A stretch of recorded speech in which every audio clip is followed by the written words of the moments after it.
Got it. Great, there we go. Okay, now we're going to start with the video here that I posted.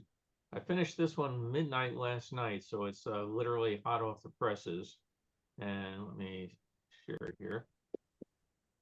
So this is a souvenir video from the 62 Seattle World's Fair. There's a company called Morley, and Morley put out all the official 35 millimeter slides in that, and they also did some movies.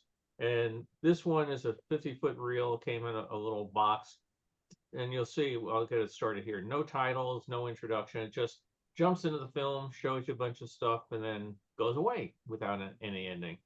But this was bright red. I'll give you just a quick example of it before and after. So there's the electric utilities in Alaska. Like I said, luckily a lot of this is self-explanatory.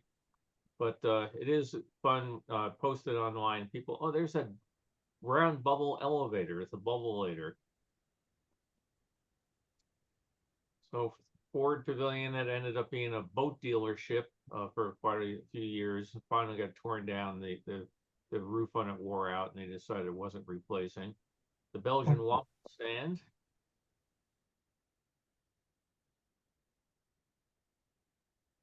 This is inside IBM. So I recall that was the first appearance of Belgian waffles at a fair. That was. It was a different one than at the 64 fair. It was a very heavier one. But that's, I always tell people, it's a great way to win money in a trivia contest. Where was the first, Belgian waffles in the United States? People are going to say New York. Nope, Seattle. Were they at the Belgian pavilion or not? Yeah, they had a small Belgian village, nothing as big as New York, but a couple buildings made up to look like Belgian shops and that. And then they served the waffles, and just like in New York, whipped cream, strawberries on them. But like I said, they were a heavy, denser waffle, just like the difference between, say, New York and Chicago pizza. They went with one version, and the family that went with the lighter, fluffier one in New York really hit it off.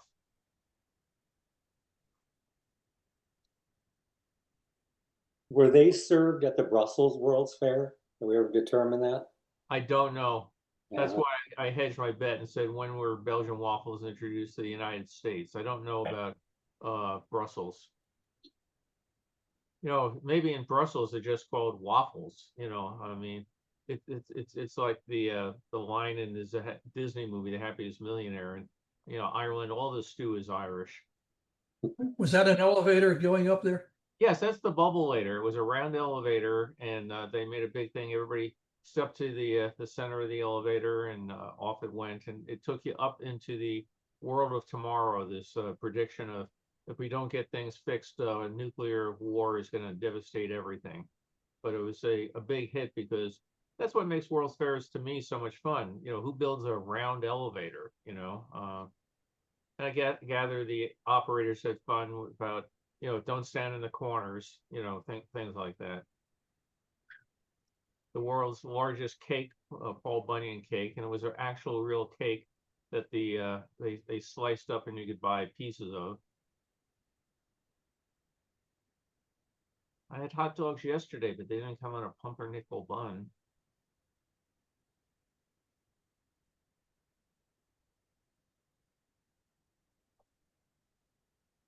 The International Fountain, Which is still there, as I recall. yeah, still there, but remodeled. This one here is all those spiky things on it that you could get really hurt on. The new one is a much friendlier one that they actually. This one had a big fence and signs about don't go near it. The new one, they actually encourage you to go off and get wet and have fun on it.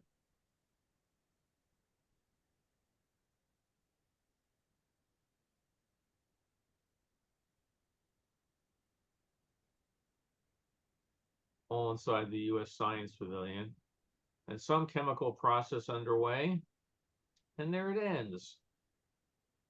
Bill, who did you say made this film? That's Morley, was the name of the company, Morley Enterprises, I think. So let me just do here's a quick one of the before and after. This is the way, if you scan it on the left, Wow. just really bright red, and then lots of dirt and scratches. Luckily, the computer, I was able to fix the colors, get out most of the dirt, adjust the brightness, that sort of thing. But that's the trouble. You buy these things, and in 1962, this would have looked really good, but they used a really crappy stock called Kodacolor, and it turns red. So almost every souvenir film you buy from anywhere is red. They didn't want to go to the expense of using Kodachrome. What makes it turn red, not any other color? One of the dyes start dying off. There's the three dyes: a red, a green, and a blue. And the red is the one that lasts the longest, and the other dyes die off. No pun intended. They wear off faster, and then you end up with just the red left. Give you an example here. Let me just have to move something here real quick. Here's a one that was done for. This is another souvenir film about the gateway to the World's Fair. The box says every great World's Fair needs a great city. So we'll take a look at this particular one. And again, these are in the pipeline. They haven't had the editing done to take the leader off and stuff like that. But good old Castle Films, which is a guy named Roy Castle. I think it was Roy. Definitely his name was Castle. And he later got bought out by Universal. But this is another one, bright red. I haven't had as much luck in getting all the colors back, but I'm working on it. But anyway, we're going to go see some of vintage New York in 1964. New Jersey Pavilion. We start with shots of the fair, and then we jump all around into the city itself. This is about a 100-foot reel. And they were fairly expensive. This would have cost you about $25 in 1964. So that was a good amount of money back then.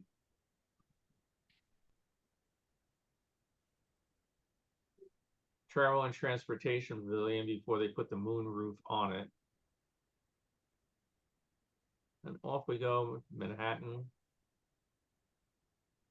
Bill, did you say this is this 8mm or 35? Yes, 8mm. A lot of times these things were released in both 8 and 16. Some of them have sound and some of them have subtitles. So they did a whole variety of different versions of these particular type films. I may just end up converting this one to black and white, or may just leave it red. The Empire State Building dominates the skyline. Not as much today, huh? I think the entire Empire State Building was built in 2 years from when they first started digging the hole till they opened the door. I mean, it's kind of amazing.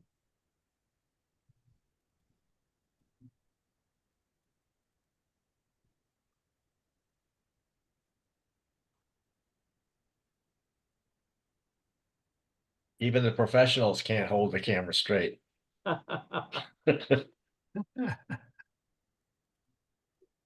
the way, Brock, thank you for the postal item you sent me. And remind me for the end of the talk, I have something I've got to point you to about Chicago and the World's Fair and postage somebody put together. Okay. On that first film we were watching, Yeah. I know when you run them through the machine, you end up sometimes with the sprocket holes, and then when you're finished with it, you've cleaned it up and cut those out, or what do you call it? At any rate, what I was noticing about that film is a lot of the titles to what they were showing, everything seemed like on the left it was cut off a little bit. Was that probably because of the sprocket holes that maybe in Nope. running it through? It was just a poor job on their part. Yeah, it's just a poor job on their part. If you also look at it, there were splices that you could see popping through it. Well, the film that I have is not spliced. His master film that he did, they spliced it and just made copies of it. But very messy, noticeable splices. Okay. Well, I was just thought that interesting that they were, here was one you could buy. It's done professionally, and like the first part of a letter of whatever the title of the pavilion was cut off. No, like in this particular one here, this is done. This is before it's gone through the cropping and all that sort of stuff. Yeah, but there's no sprocket holes because in some of these, if there is a visible image and it's useful, I will scan it and keep the sprocket holes and then try to figure out what to do with them. In some cases, it's just absolutely black on the left, the sprocket side. So rather Yeah. than take up the extra screen space for something that's going to go away, because I prefer to do optical zooms rather than digital zooms, on these things if I'm going to take out stuff like the sprocket holes. Look how nicely everyone's dressed there. This is 1964. Yeah, yep. Yep, Yeah. everybody's very, very well dressed. Yeah, look at that. Well, you got to go to places like Bergdorf Goodman here and get your fancy clothes. Yeah, I haven't seen a lady wearing pants yet. You won't. Yeah, Probably not. Every man has a tie on too.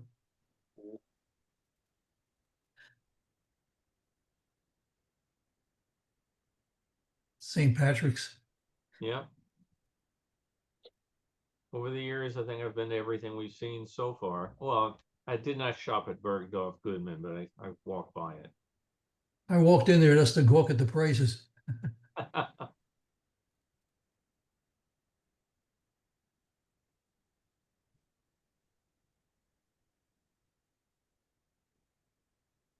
Carol and I were there a number of years ago, and I forget which nationality was having a parade. We just happened to be near Times Square, and a big parade came down the street, and they were passing out flags and that sort of thing. I think it was Irish. Yeah, might have been. It was just all of a sudden, wow, where did this come from? So that was great fun to stand there and watch it come by. Unexpected surprise. There's a Thanksgiving Day parade and the balloon of Popeye. So is that Macy's on the left hand? I Yes. would assume? Yeah.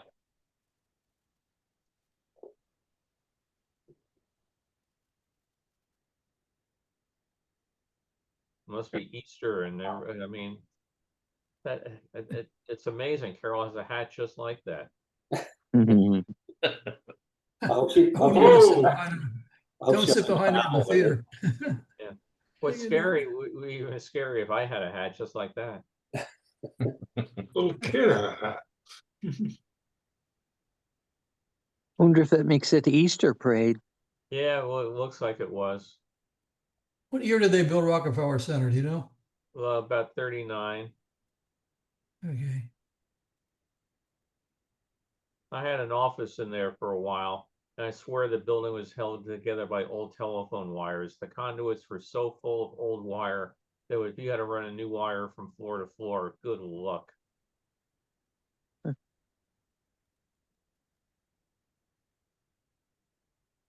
$840. That's bigger than the fairgrounds. Yeah.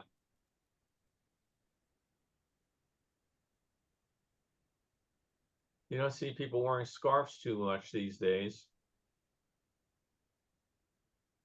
They never would have proposed building the fair in Central Park. Oh, no. Ah, Central Park is sacred. parking may have been a bit of a problem. Yeah, but you have good subway access.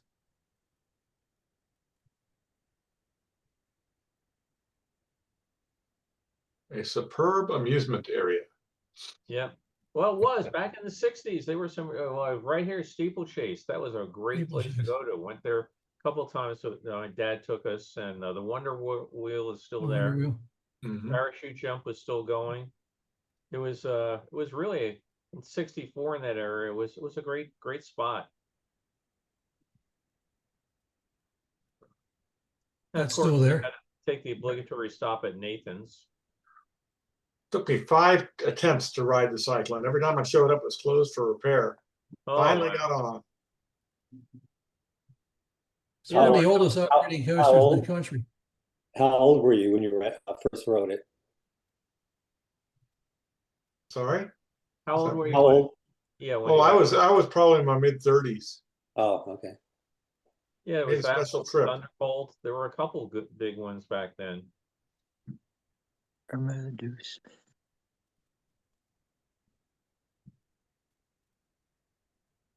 They really Wow. went all out for the signage for these things. Needix.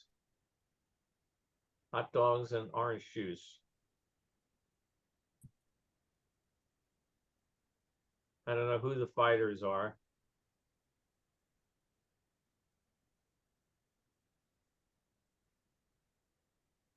Then a hockey game broke out.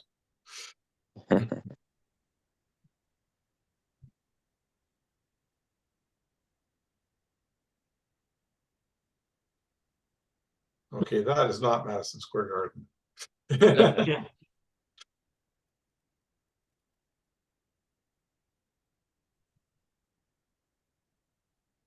He's having a good day. Yeah. I wonder if that was Fran Tarkington in his early days. Yeah. Boy, it's packed. Wow. Yeah.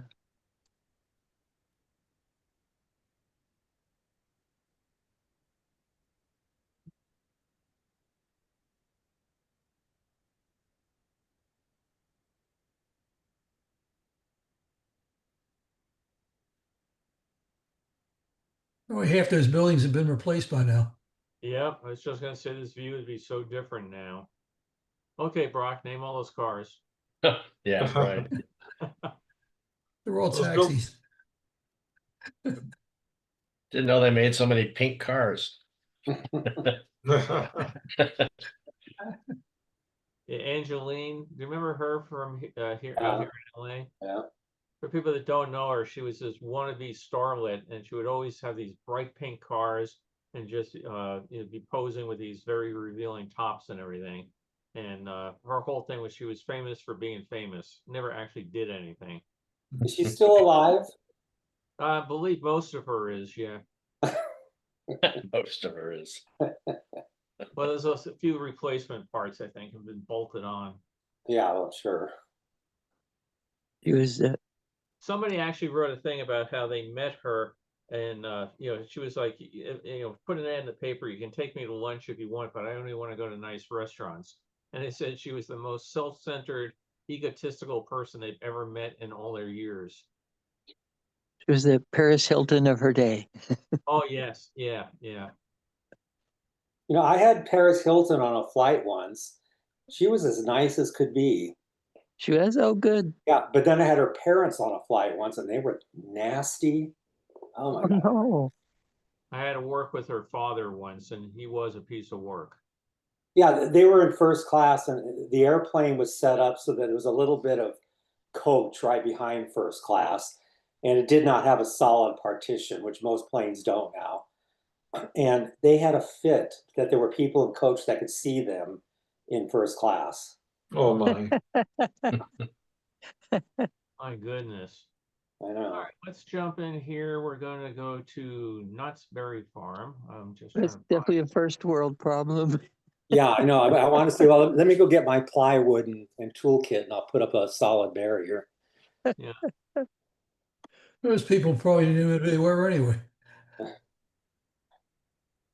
Okay, we're going to go to Knott's Berry Farm here. Another souvenir film you would buy. One that's in the process, but again, we get to look at the Calico Mine Train. Yeah. Is that still there, Bill? Do you know? Oh yes, and they redid it a number of years ago. They figures are much better now. The first time I went on it, I was amazed how crude the figures were. But they've redone it. It looks much nicer now. Yeah, I haven't been to Knott's Berry Farm since probably about 1980. We went a couple years ago. They had a thing for Free Police Day, and we went to it. And we're joking about it. You felt very, very safe because everybody going through the gate was a police officer. Yeah. So unless you had one department start fighting with another department, you were pretty good. I still have a pass to Knott's Berry Farm. I was just there last week. Oh, were you? Oh yeah. Yeah, see, this was a very advanced ride that Nuts doesn't get enough credit for that whole diorama with the when you went on the train, you went through the middle of a working mine, and then you came out, you had the log flume ride, which was very spectacular and frankly above anything Disney had at that point in time. So Disney really had to start stepping up its game to keep up with Knott's, as opposed to vice versa. The guy that built the mine train, he approached Disney first because Disney used to hang out at his little amusement park somewhere in Los Angeles. And he wanted to do a thing where he would get part of the funds for people going there. And Disney wouldn't have anything to do with it. So she went to Walter Knott's, and Knott's would go there with him. So he did a number of things for Walter Knott. Yeah, it was, like I said, it was very advanced for its time. Yeah. You know, Well, I feel lucky that I visited way back when they had a building that was just full of player pianos and Nickelodeons. They don't And- have that anymore. That's No. gone. Cedar Yeah. Fair got rid of a lot of stuff yeah. because Cedar Fair wants you to just ride roller coasters. Yeah, a friend of mine was the guy that did the Knott's auction, and he said it was kind of heartbreaking to see Yeah. the Knott employees as they took things away, knowing they'll never see it again. Yeah, I don't know how you sell a Conestoga wagon. They're gigantic, but it's gone. Who knows where it is? He sold them. He actually sold off an entire steam train that they had that Yeah. part not ever put back together, and he sold it off. They took apart that museum and sold a bunch of stuff, and I couldn't afford any of it. I was so heartbroken. Yeah, it all went for big dollars. Yeah, that's all Certainly. they really cared about. They found all that stuff and they thought, oh, let's get rid of this. Cedar Fair is no longer running Knott's Berry Farm. Now it's Six Flags. And I'm not What? sure they're any better than Cedar Fair, but Did not know that. I didn't either. Is it identified as a Six Flags yeah, park? it is. And if you go on their website and look at their merchandise, you could buy stuff from Six Flags. They're another amusement park. And they have price tags on stuff that says Six Flags. I really don't like that. Isn't there a Six Flags in Riverside, I think? There's Six Flags, Magic Mountain is Six Flags. I don't know. Yeah. The only two theme parks I ever go to is Disneyland and Knott's Berry Farm. The rest, I don't care. Yeah. I like Six Flags. What was the one you just said? Riverside? No, the other one. Magic Mountain. Magic Mountain. Yeah, Yeah. I like that for the roller coasters, but yeah. We live about 15 miles away from the Magic Mountain. So if you come up this way to ride the roller coaster, Randy, I'll watch it. Yeah, if you like gut-wrenching roller coasters, that's the place to go. Oh yeah, for sure. Yeah.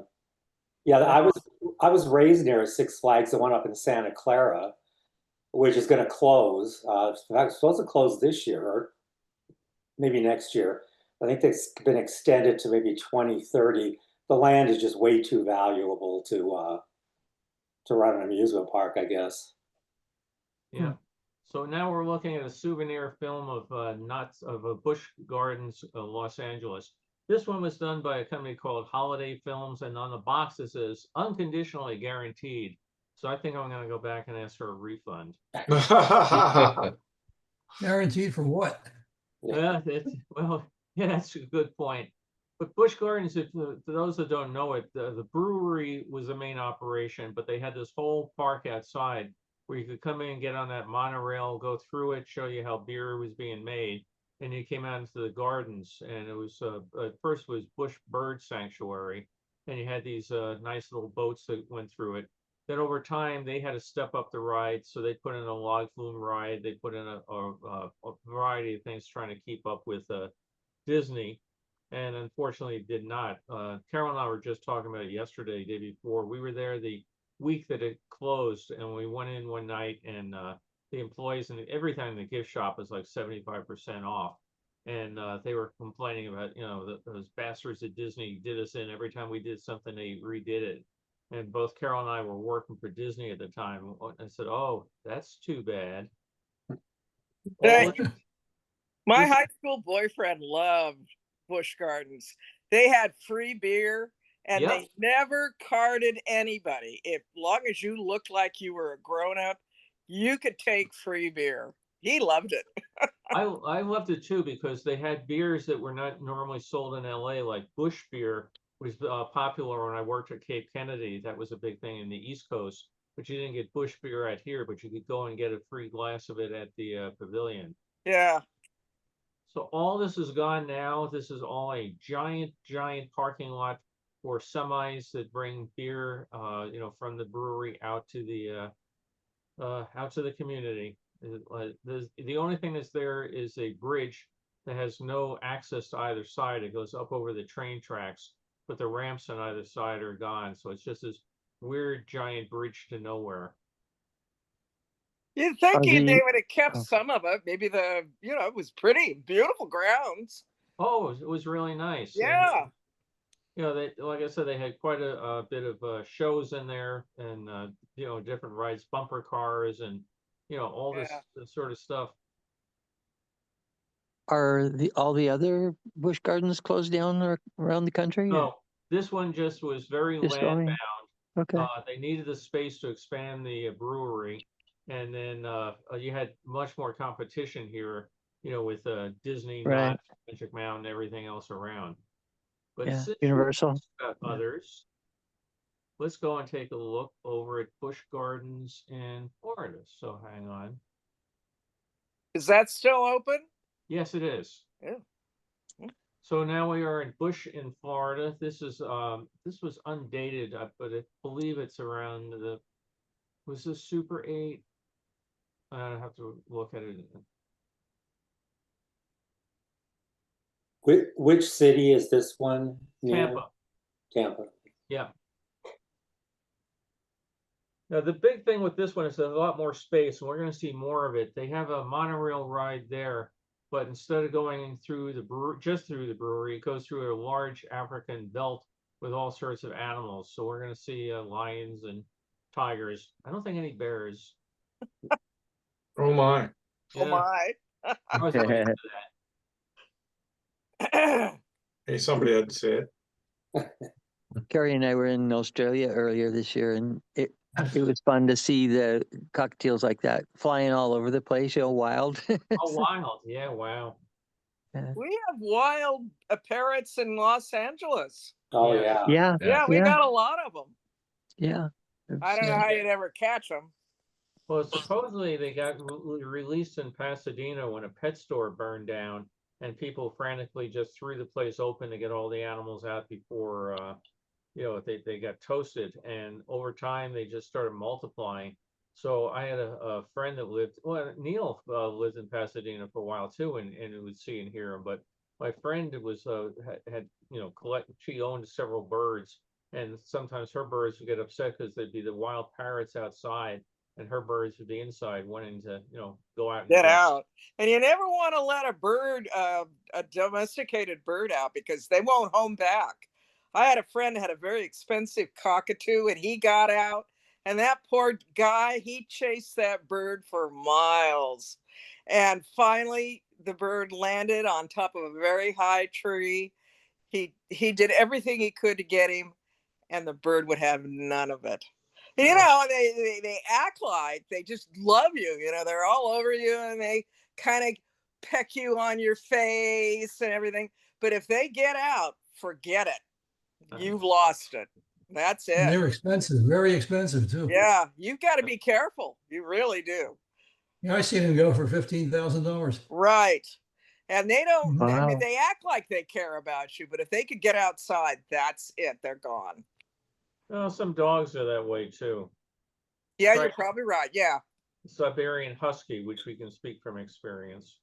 Yeah. A friend of my daughter's had a dog, and they kept it back in the backyard and wouldn't let it in. So finally one day he got out, and that was it. They never saw him again.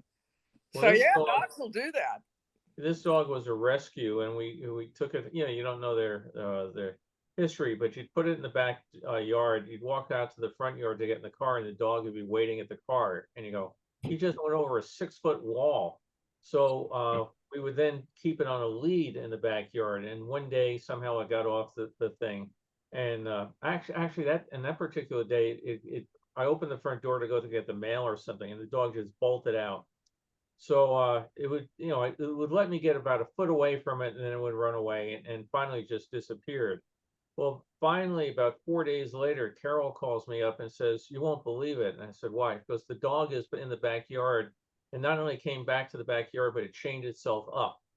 How did it do that? One of the neighbors had found it, put it in, and put the lead back on it. But Oh, yeah, we were like, "What the hell?" So we finally found somebody that needed a dog that had a 8 to 10 foot fence around their property, and we said, here's your gift.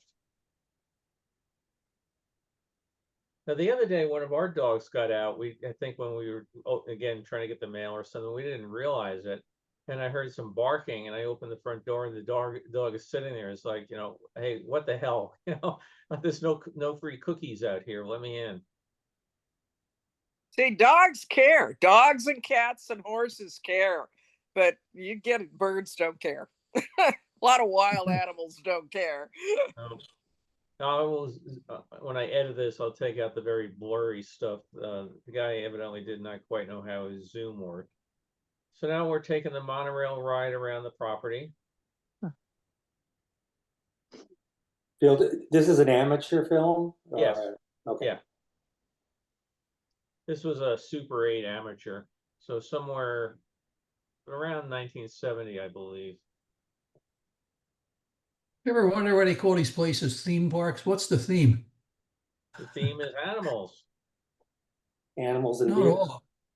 There's really only 2 theme parks, Knott's Berry Farm and Disneyland. The rest of them, they're more interested in having you ride rides. That's right. This is almost like a zoo. so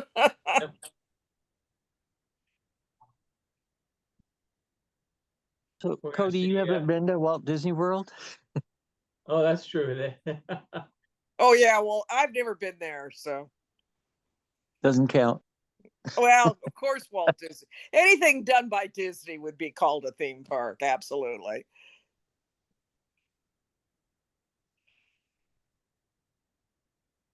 We're planning a trip there this December. We're taking our lucky 2 you. grandkids. Yeah. Hopefully it'll be a little cooler. Oh, it can get quite cool in December. Yeah, I mean, we're staying Did at you read the, that Disney slashed the prices because attendance is dropping? Did you hear about that? No. I heard it, but it didn't really show when we made our reservations. Yeah, we just booked a February trip, and I was able to get in for cheaper than I thought I would, but I wouldn't call the prices slashed yet. I had Right. 25% off.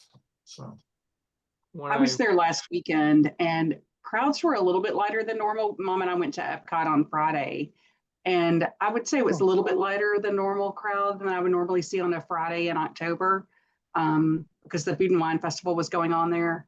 Yeah. But it wasn't light, but lighter than normal. Huh. Good to know. Yeah, our stock price represents that. It hasn't gone down that much. It's 112, right? Friday. Yeah, but it had been up to like 140 or so. So I'd like to see. Oh, it back yeah. there.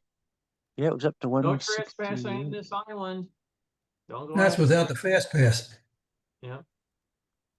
I don't think I would be tempted at all to trespass. Oh my God, look at that alligator. Well fed. He looks very well fed. Yeah. Oh wow, there's a whole slew of them. Yeah. Oh, I wouldn't want to go walking over there. The act this guy does with him. He's well fed and he's ready for you. Yeah. They look kind of lazy. Always don't they? room for one more.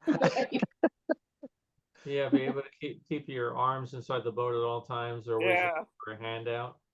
God. Bill, have you ever shown any films or pictures of the alligator farm that was in Big Buena Park?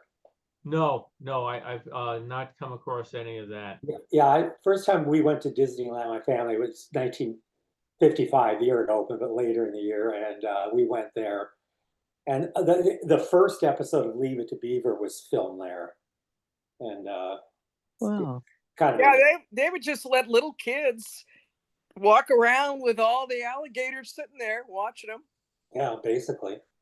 We went to the one in Orlando, and he's gonna basically put this thing into a trance. They had a Oh, alligator, yuck. and our daughter held it, but unfortunately got slightly scratched by it. Yeah. Yeah, you don't want to mess with an alligator like this guy. I taught him everything he knows. There's a way to hypnotize those things. Yep, that's what he's doing. Where is he now? And does he have all his appendages? You know, Probably not Whatever alive they anymore. paid him wasn't enough. We went to the Everglades a number of years ago, and the guy that did the alligator act there had done it at the '64 World's Fair.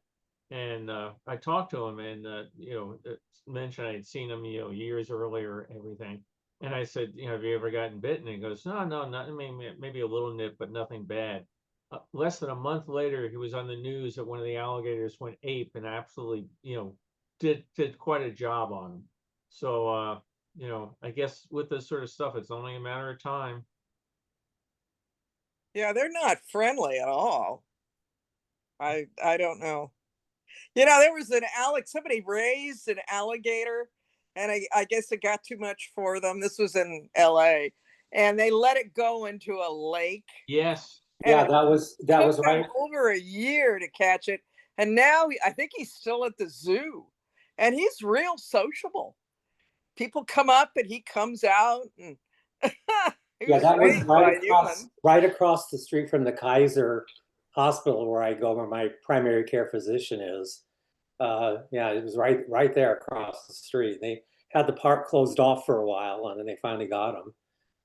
Yeah, but they brought in all sorts of people from Florida and all sorts of animal trackers and everything that was determined to get the guy. Yeah.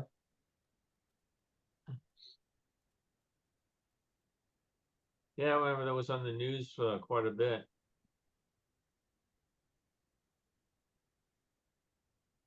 Indian elephants. Yeah, no, not sure where we are now.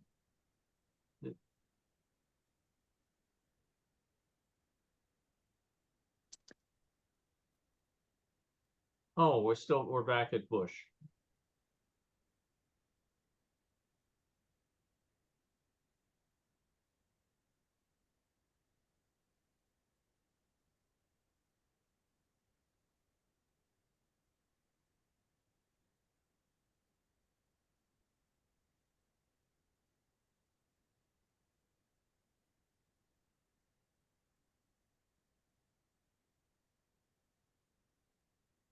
Another animal you supposedly can tame, a zebra. Yeah, there are people out there that breed zebras with horses, and one of the horse sanctuaries I follow have one of those, and a girl bought him at auction, and really worked hard to gentle him, and he got to the point where he would come up to her and eat snacks, but she just didn't trust him enough to try to get on him. So she eventually gave him to a horse sanctuary. They aren't real agreeable as far as riding, but That's you what I've can heard. sort of make them friendly. But she knew better than to try to gentle him to ride. Remember Swiss Family Robinson? Yeah. Darby Well, rode a I'm sure there are zebra. people out there that can do that. Maybe it's okay, but I wouldn't want one. Or maybe you dope it up before you film it. Yeah, that's true. Or you find a white horse, paint stripes on it, and call it a zebra. Yeah, that's what I was gonna say. Now here, I was thinking a black horse with white stripes on it. Well, True. This animal, if you looked at, you have to look at him close. His ears look like zebras, and he has zebra stripes on his withers and on his legs. But he was the same color as a horse underneath. I mean, and there he will come up and let people feed him treats, the people that work there. But he's, most of the time he's kind of standoffish. Yeah, the poor, And he poor, hangs out with all the horses. I mean, they accept him. the So poor horse would have to be to the makeup department hours before the human actors. Well,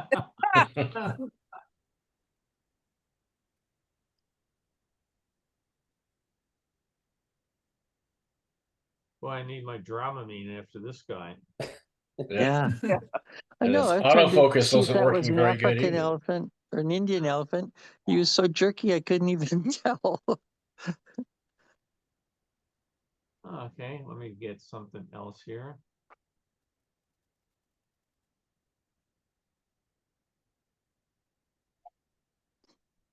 Okay. You're talking about birds not coming back. The Desert Museum here in Tucson has what they call raptor free flight during the winter. They will bring out the various raptors and do flight demonstrations. And they mostly return to the keepers. Occasionally, one will disappear out into the desert for a while. They're very careful not to do these demos during mating season. Oh, I bet. So we're in New York City right now, again, mid-60s, and this will be one we can get people to try to pick out some of the cars for us. For those that don't know, that's a U.S. mail truck. That's about the extent of my my ability to identify.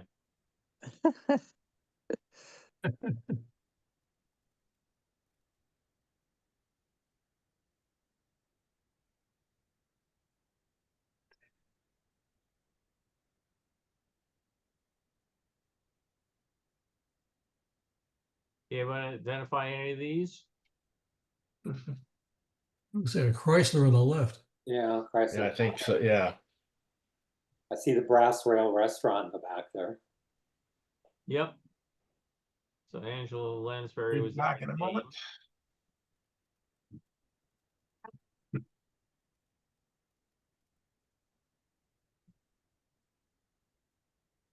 You know, you have to pay admission to drive your car into Lower Manhattan now. It's like Yeah. $16. Yeah. And that's on top of the bridge and tunnel tolls. Yeah, we That were was a in Chevrolet. New York a few weeks ago, and some of those bridges are real expensive. Like $20. But it's so much nicer now that they do the tolls by mail, as opposed to have to sit there for half an hour to give the guy the money.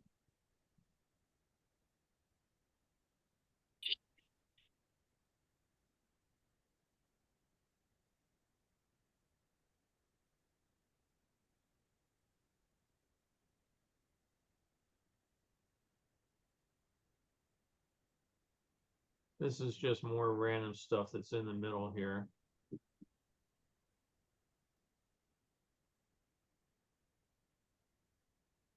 If anyone is interested, Disney World just dropped a new set of specials for next year. I was saving 25%, and a new one would save me like 30, it looks like, so I gotta go rebook. Oh, good. That saved me $500 if I book with a new plan. So I think these folks are probably 85 years old now. I If know. they're still alive. Yes.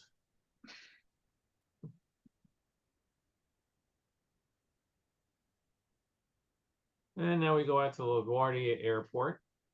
Probably a lot different than when you've been there, Randy. Yeah.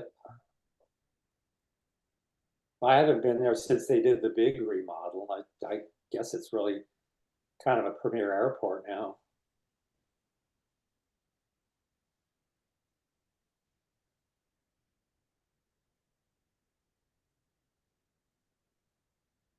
All sorts of lines that are gone now, huh? Yeah. New York Airways coming on in.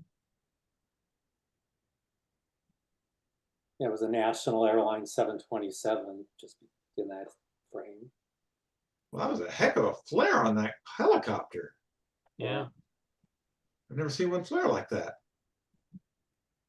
Oh, it's the same thing. Yeah. Yeah, I've never seen one flare that close to the ground. Normally they do it in there and come straight down. That was quite impressive. All right, so now we're gonna go to the fair. Probably what people have been waiting for. We're gonna go. I have both some 64 and 65 footage, but we start off at Florida. These are amateur. Yes, these are all amateur films.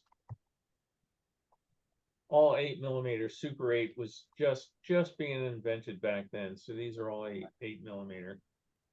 But this shows you the difference. These were done on Kodachrome, and just look how much better the colors are than the amateur ones. And then the souvenir ones, rather.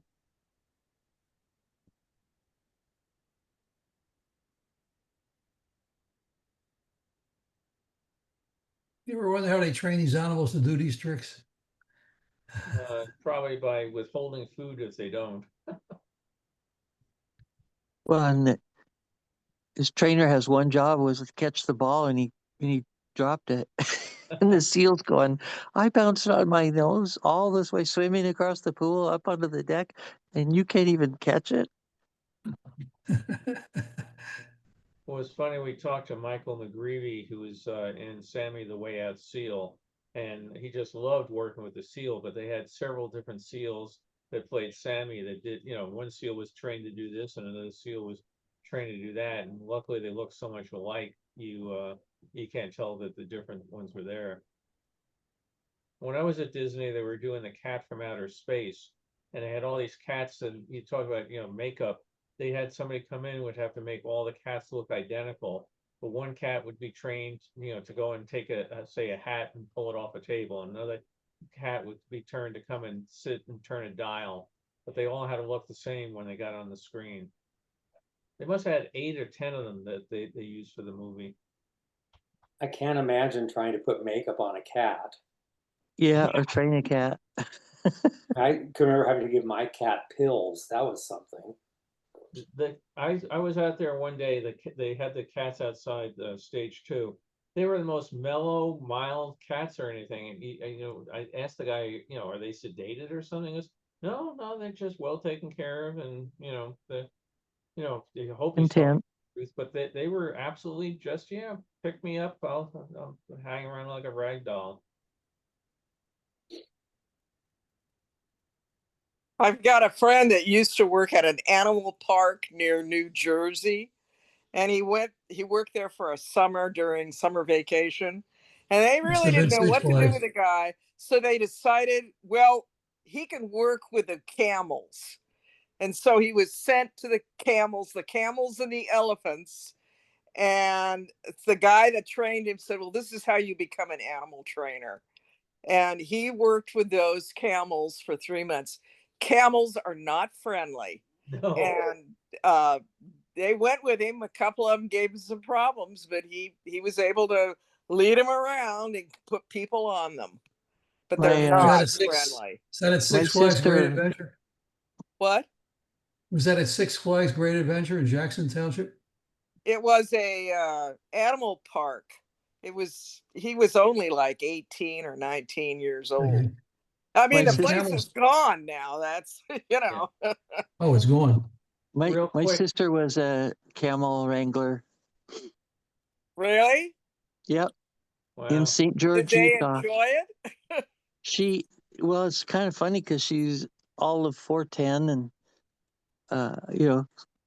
so, but yeah, it was in St. George, Utah, and it's just whatever animals they brought in for. It's an outdoor theater called Tuacahn. So mainly, her job was horses, but when they did Joseph's amazing colored dream coat, they brought in camels, and that was her job to get them to, be on cue. So, he worked with them for 3 months. One of them kind of threw him around one day when he's trying to put him away and knocked him over. And then the camel turned around and ran back to where they would get people to ride, put people on to ride him. And Peter had to go down and get him and bring him back. He said it was real challenging. But he did say that the elephants were wonderful. He was over there with the elephants. He didn't do anything with them, but they were so friendly and so nice. Yeah. The camels, Were those African or Indian elephants? I don't know. I didn't know him then. That was a long time ago. And he did live in New Jersey, so I don't know. Yeah. Real quick, the footage before with everybody waving their arms frantically in the air, that was because they came out with a bag of oranges, tossed it into the pool, and then the dolphins would flip oranges out to the people in the crowd. Oh, So, wow. yeah, so everybody was waving and waving like, me, give me an orange. The flamingos between the seasons went out and stayed at the Bronx Zoo, and then after the fair, apparently stayed out there. So if you go to the Bronx Zoo, you may be seeing a souvenir of the fair or its descendants.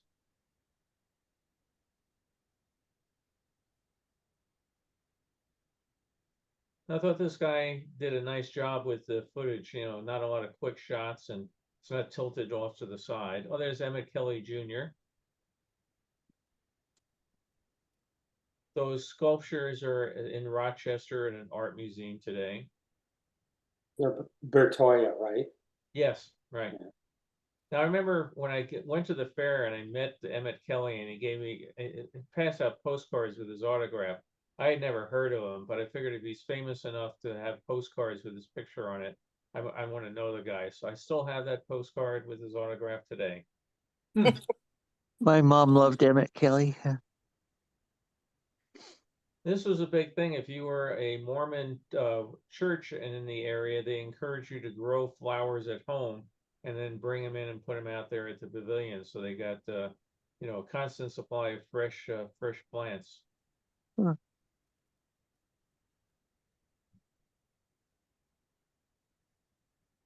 There's the British Pavilion. It's actually just a British pub, but he's playing there.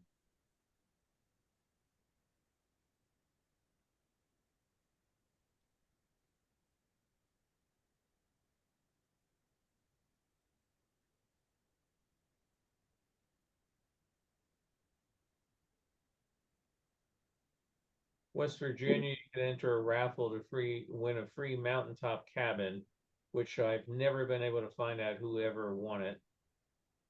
I keep wondering if anybody ever did win this alleged cabin.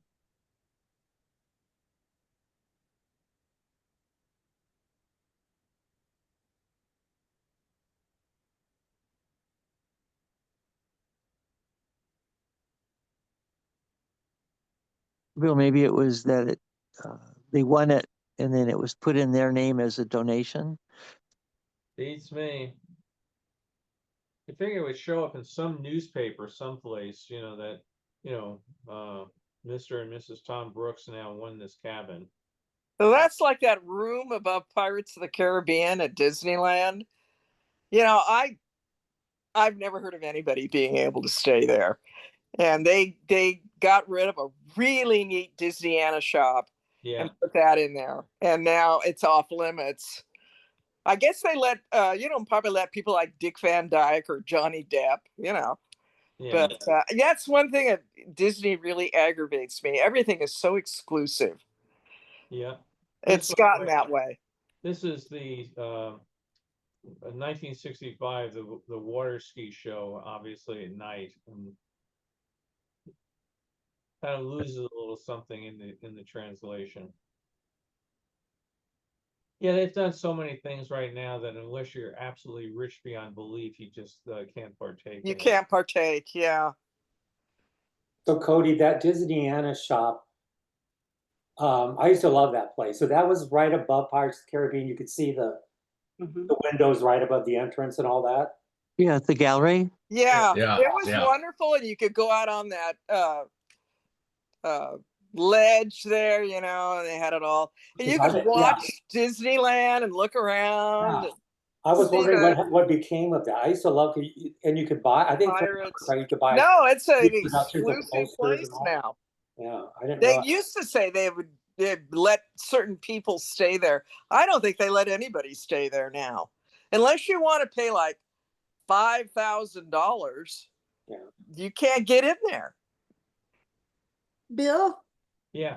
Is that where Stacia worked at one time? Yes. She worked at the Disneyana shop on Main Street. I thought she was also No. in Are the you talking Carol. about Stacia Martin? Yeah. Yeah. Yeah, Yeah, she Carol. used to work there. My friend, I used to go to Disneyland.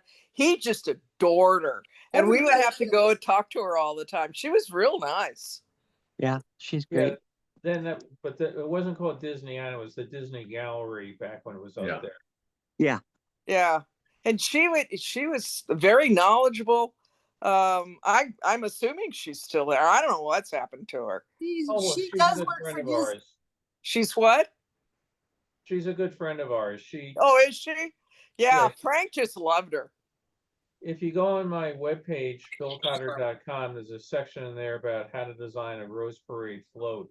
And Stacia, Carol, and I did 4 floats for the Rose Parade. Oh, and wow. you can see an awful lot of her artwork in fleshing out our. Well, this goes on longer than I thought. Oh, let's see if we get into. Okay, here's some better footage. Yeah, That's better. it was funny. Stacia and I, for Equitable life. a period of time, had. Let me just stop this real quick. Quick Stacia story. We had kept trying to get together forever.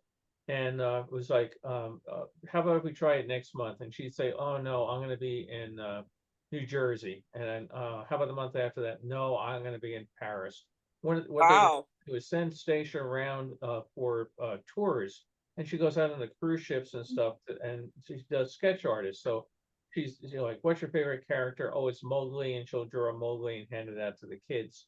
So finally one day it was like, okay, what are you doing next month? I'm going to be in Australia. Oh, so am I. Well, which city? So am I. So I was working down there in Sydney, and everybody that Stacia worked with got a real kick of, where do you want to go to dinner tonight? I'm going out to dinner with a friend. And I go, how the hell do you know somebody in Sydney, Australia? But Stacia lives in Brea. I mean, it's what, 70 miles away from us. We had to go to Sydney, Australia to be able to meet up with them. Funny.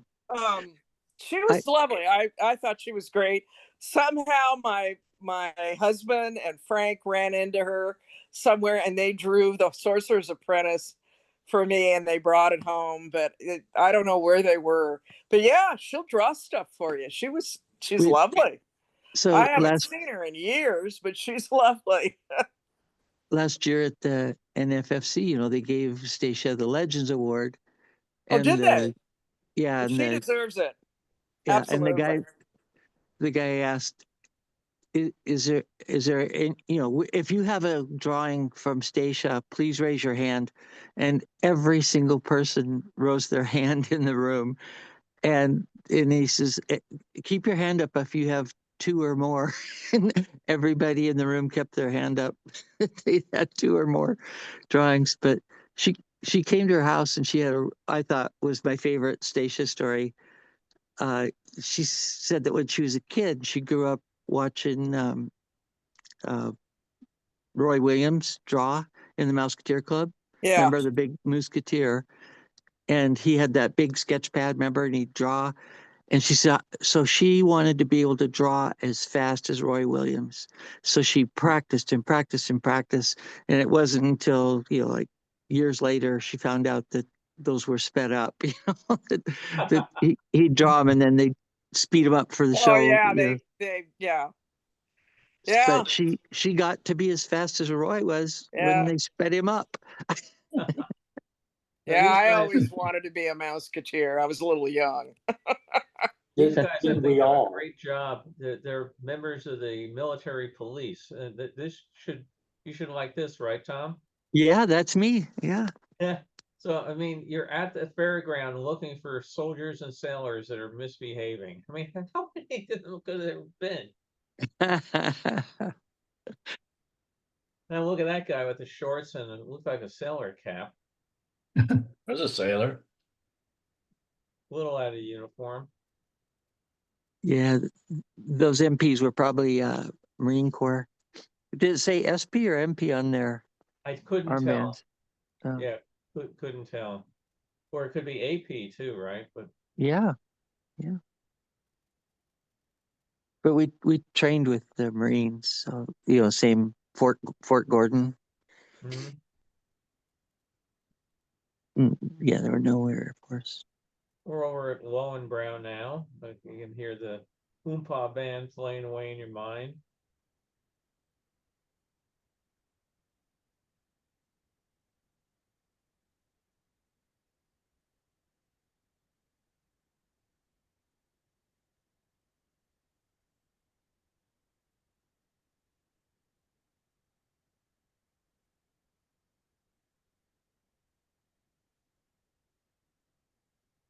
Looks like a nice quiet night to be sitting out there having a beer and eating your sausage or chicken.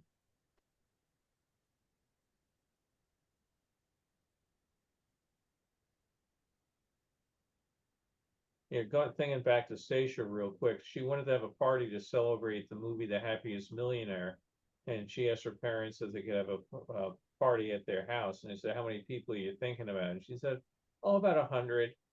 So when the parents said no, we became the next destination for the party, and we had it here at our house. Oh, that's funny because that's why she was at our house, was to have a happiest millionaire party. Really? We Yeah. had AJ Carruthers, who wrote the movie, was here, and then Wow.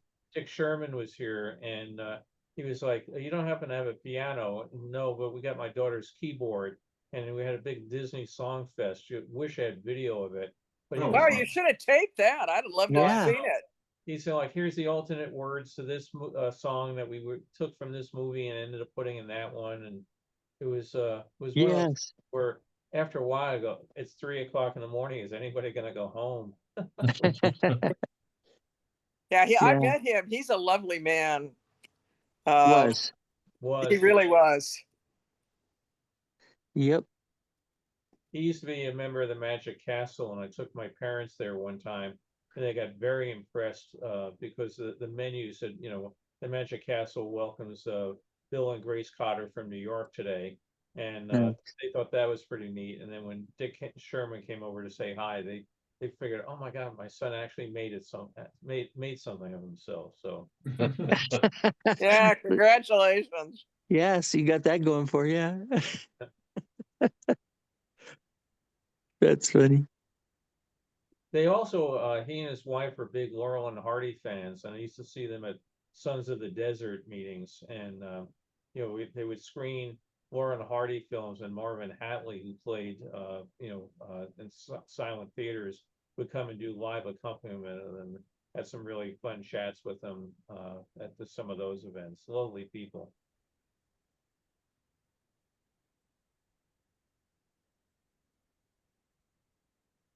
The last time, you and I were at, remember Kathy's party, and Stacia guilted me into giving her my 5D or 5 CD, World's Fair set. Do you remember that? Or No, I know. She guilted you into giving it to her? Yes. She She says, worked on it. She helped make it. I know. She said, people ask me for that all the time. Tom, would you mind, if I took it? Like, and then Yeah. what do you say? It's like, I guess. She was quite charming. Oh I'm yeah. assuming she's still around. Yes. We just saw her. Bill and I saw her last October. And have you seen her Yeah. since, Bill? I'm not sure. Yeah, we did. We did see her at something. Oh, I think we get some home movies here and then back to the fair. Okay, She guys, did what it. car is that? That's a Chrysler, I believe. Or is that I'm trying to remember. At, That very distinctive. Instead of the stacking the headlights, they did their version of it turned to the side. and at the Legends presentation, Stacia did a record presentation on some of her fun finds that she had. So I don't know which zoo this might be. The Bronx Zoo, maybe.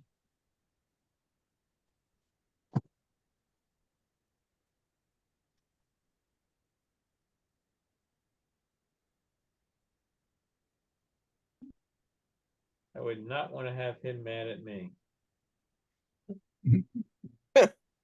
Yeah. You'd have How can you tell when he's mad? He always looks that way.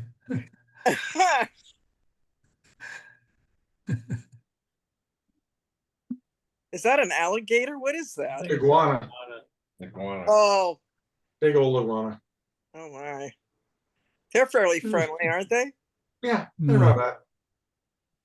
It'll bite you just the same. Yeah, I think That's an alligator. No, that's an iguana. Okay, I'm not up on my reptiles. You can buy them in pet shops and they get really big very fast. Yeah. they carry salmonella, I think. I was just gonna say that. Yeah, They're kidding. yeah, I have a friend who got salmonella from a pet. Oh my iguana. God. Yeah. Yeah, same. Had a with- Yeah, problem in Florida with them because they're, they've gotten a population there that weren't native. But when it gets cold, really cold, they freeze up and they fall out of trees. Yeah, And then people take them home to warm them up. Bad idea. yeah. Because when they wake up, they have this big old iguana who didn't want to be inside. You get these little turtles down like in Chinatown. You have to be careful of salmonella with them too. Oh my God.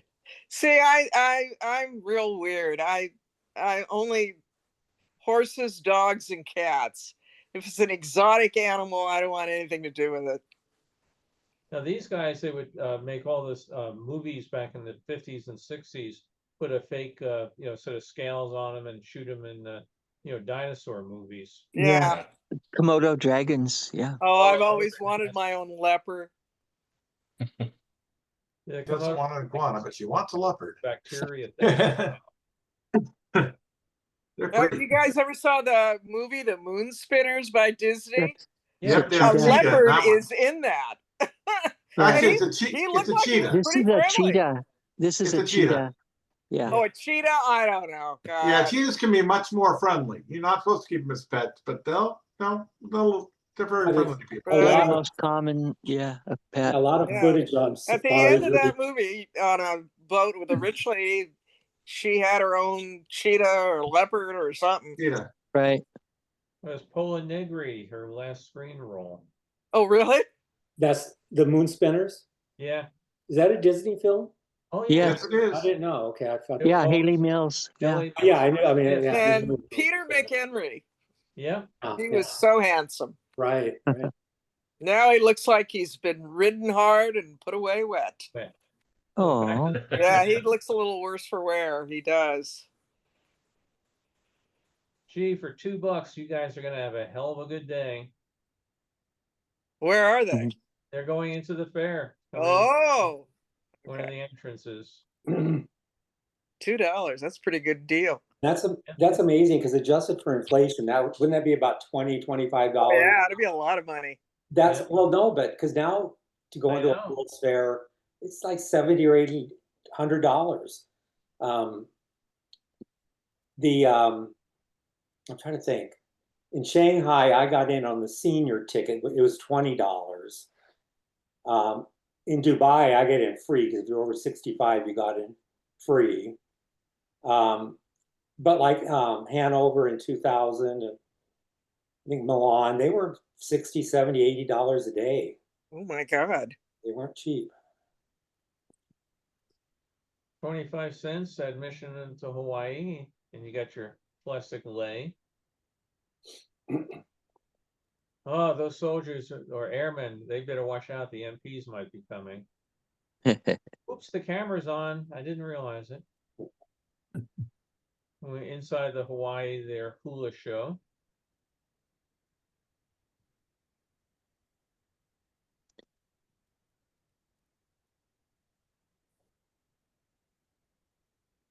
I take it they don't do World's Fairs anymore, right? Oh no, there's one just Oh, finishing right now in Yeah. Osaka.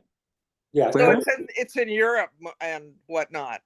No, Do we do it here? no, you- not in North America. Okay. Osaka closes in 10 days. The next one is in Riyadh, Saudi Arabia, I see. in 2030. Okay, well, then yeah. Yeah, a lot of So them. in America, yeah, no more. no, there's just no interest in it. Oh, okay. They can't get the financing. Oh, that's true. It would be very expensive. And yeah, and very expensive. And yeah, and Riyadh and Dubai, oil-rich countries, they just, government just writes them a check for, 30, $40 billion. Wow.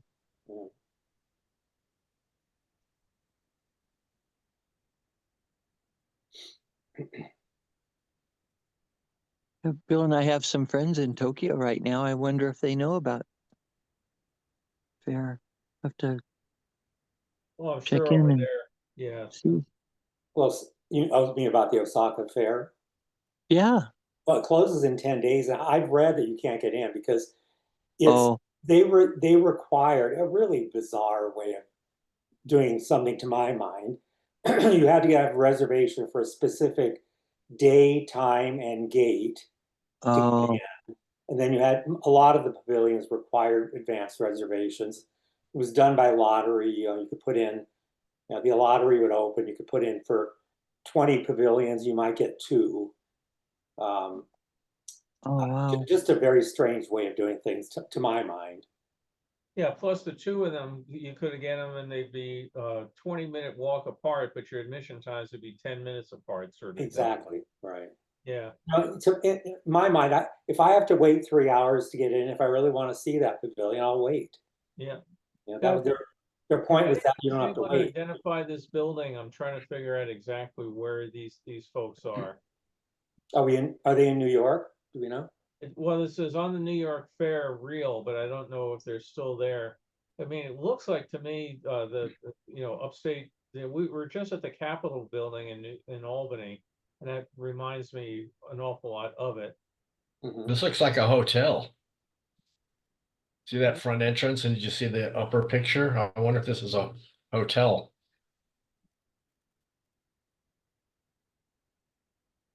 Looks like a government building. Yeah, but you wouldn't go like that to a government building. Oh yeah. I was wondering if it was a museum. Yeah, it could be a museum. Yeah, you may be right on that. I was thinking maybe a university, but probably not. By the way, that car was a 62 Chrysler. Oh, look at that one. Look at that one. Wow, yeah, look at that car. Yeah. Just to Those be in some Washington. fans. Could that have been in DC? You look like DC. I don't. Look at the fins on that sucker. Yeah. Yeah. That's a New York plate, isn't it, on that car? Yeah. Yeah. Yeah. That's a Chevy. Oops.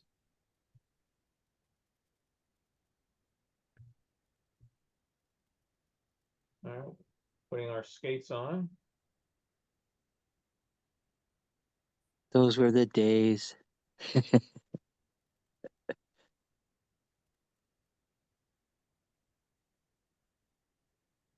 Getting ready for the roller derby.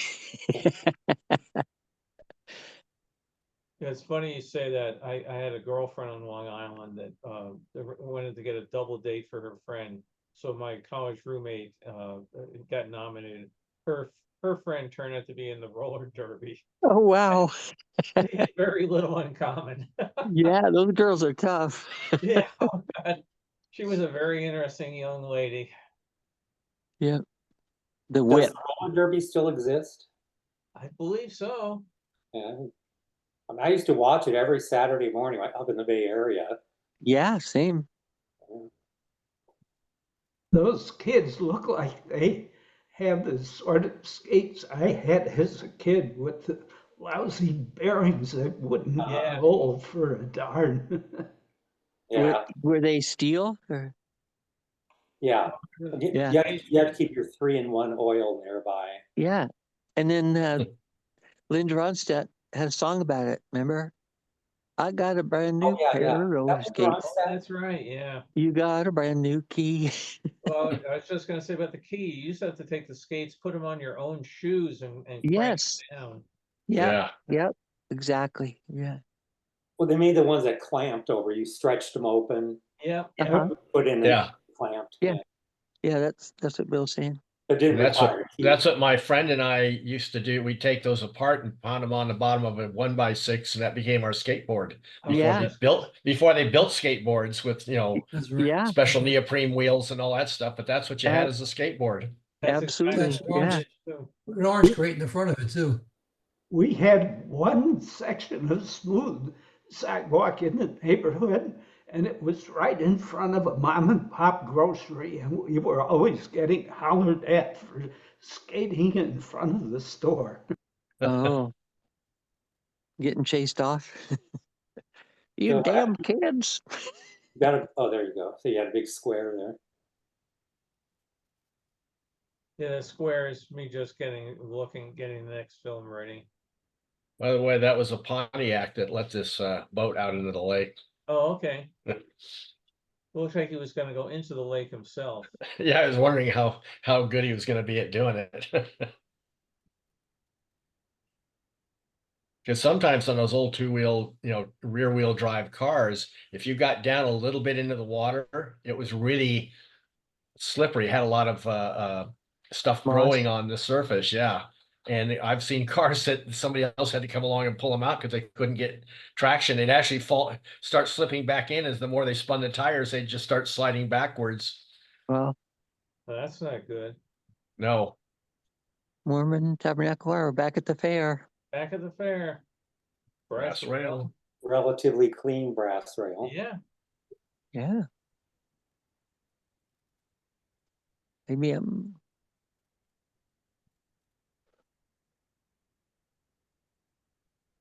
This is all the gas pavilion. Little carousel that rode around there. Hostess there off to the right. Very stylish little outfit. Bill, do you recall, Just real do quick. you recall visiting real the quick, house of the gas pavilion? Hang on just 1 second. What was that, Randy?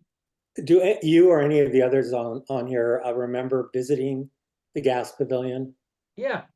Was it worthwhile? I mean, to me, it's architecturally one of the most interesting buildings at the fair, but I never seen much about the exhibits. They were really dull. They had their whole big thing on how you could use gas to the power or the heat of gas to cool off your property, Right. which is kind of an interesting concept for air conditioning. So that if we just go back to it real quick, where they're at the World of Energy or House of Energy. This was out beyond the main pavilion, and it was basically a whole power plant and cooling facility that not only did the gas pavilion, but some of the other nearby pavilions. But they had all sorts of turbines and things like that. As a 12-year-old kid, it was of particularly very little interest to me. But it was inside you had some animals that you could pose with, comical bears and things like that. And the whole thing was trying to tell you why your whole house should be equipped with gas. It was a bit of a snooze. I guess it was pretty hard to beat any of the Disney pavilions. Yeah.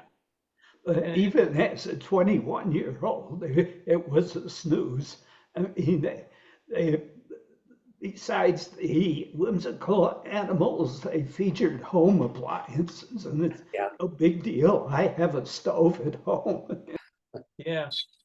But again, they were trying to win out. GE was over there trying to tell you about the all-electric home and why you should have electric stoves, and these guys are telling you why you should have a gas stove. I still remember my grandmother having a gas refrigerator, and that to me was just wow, that's crazy. So real quick in this next section, Mastro Pizza will come up here in just a second.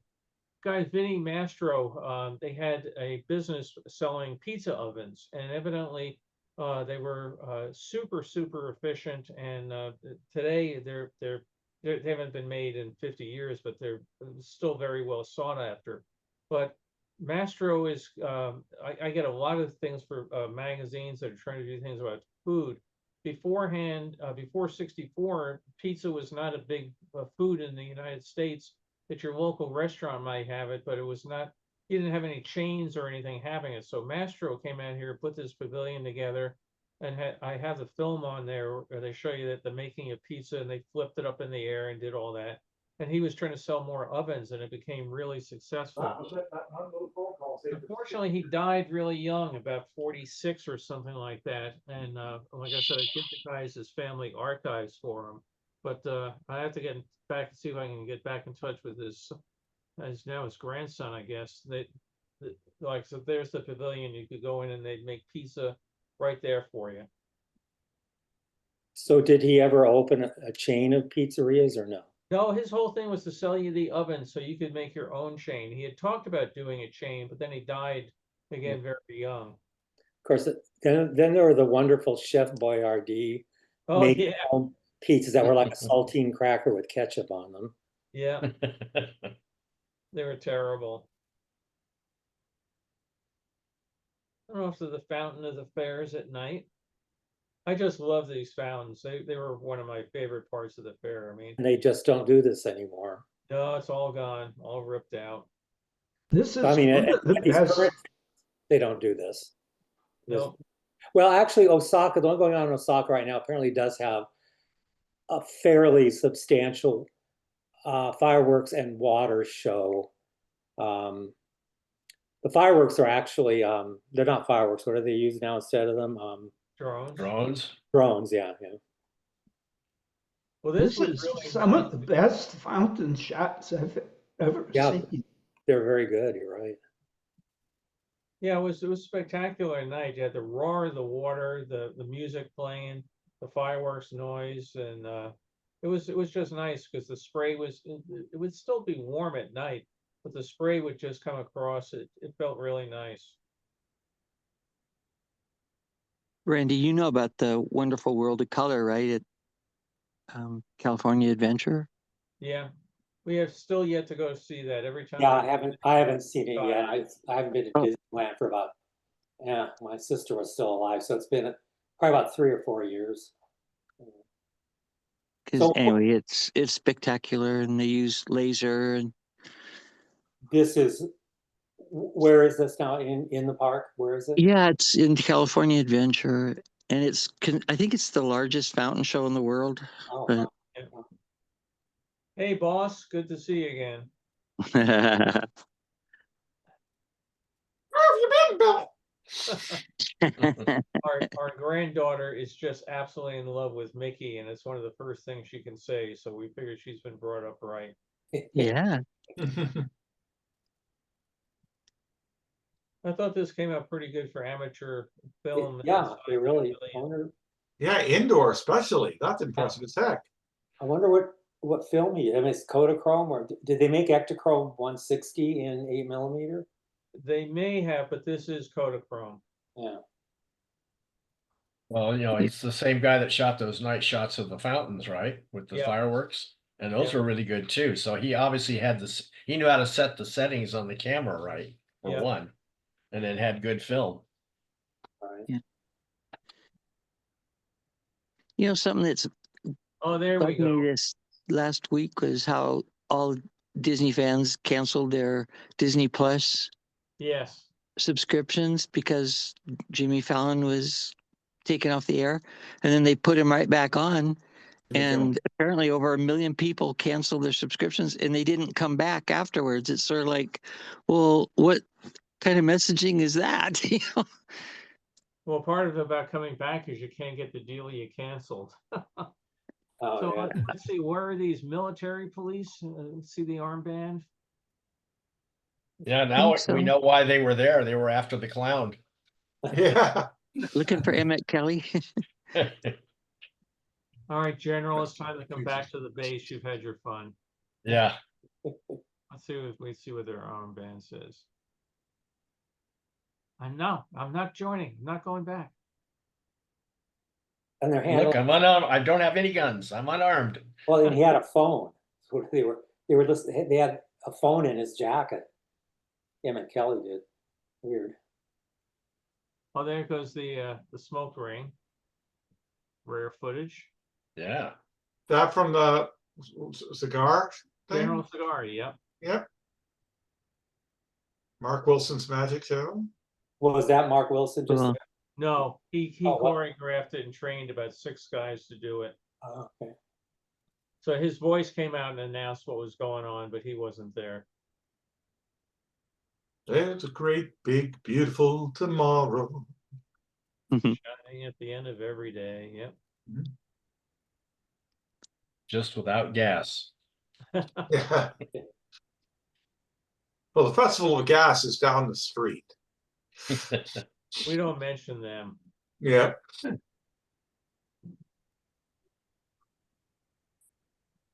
Dad, what's the hoochie coochie? Fella can't get no privacy at all around these here parts. I wish this was still at Disneyland. Yeah. Well, at least it's still down at Disney World. Yeah. They did a refurb on it again, apparently. And Yeah. they're gonna put an animatronic Walt in the opening scene now. That's what I hear. Huh. An animatronic what? I'm sorry. Walt Disney. Oh, yeah. And then the scene where the color organ used to be. But the animatronic Walt Disney is at Disneyland now, isn't it? Yeah, but they're gonna do another one. Mr. here, so Lincoln. hopefully they'll do the one in Florida so it actually looks like Walt. Yeah. Hey, nice Yeah, the change. one at Disneyland doesn't look like Walt. No, Yeah. Looks like Walt got bloated. Yeah. Like that Lucille Ball statue that they erected in Oh God, yes. the first one. It looked like a monster out of a 1950s low budget film. It was terrible. And you figure the artist was proud of that work? I know. Well, they still have it on display somewhere, just not where you can easily find it. They replaced it with another statue. That looks like Lucy. Yeah. Yeah. Not Lucy from the Black Lagoon. Yeah. Hey, Randy, I had was in the kitchen for a few moments when I heard you mention about brand new key.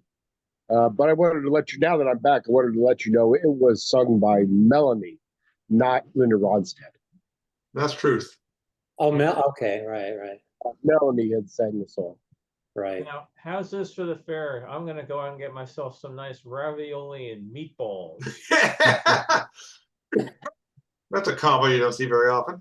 No, and what's really interesting was, despite all the pictures I have of the fair and everything, I think that's the first time I've seen that particular shot. So, and again, with the telephoto lens and everything, you've got the New York State Pavilion. Over here is the Paris Pavilion, and then I'm not quite sure where the snack bar is in relationship to it. But Would that be in the international marketplace? Or what was that somewhere called? in there, I International would think Plaza? so. Yeah.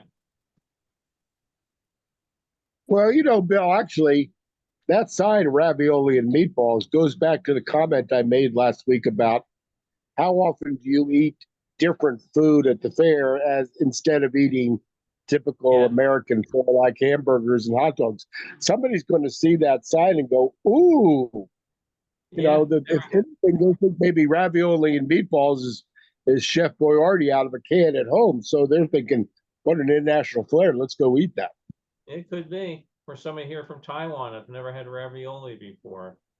There's the VIP lounge at the New York State Pavilion.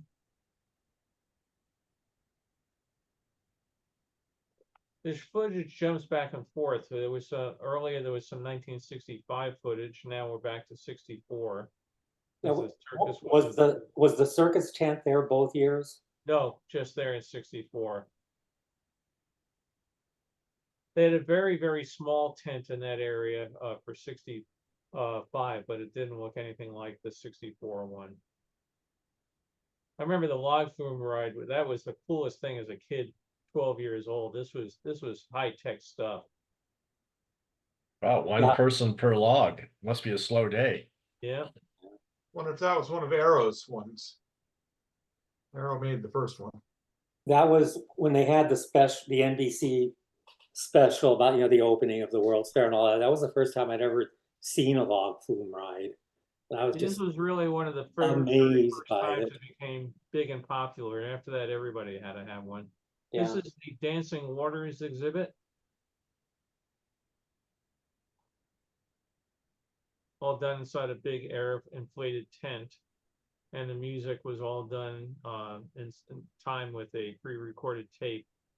It's the only footage I found of the show. I've got still footage. This is the only video. And there's the famous Butterfly Girl.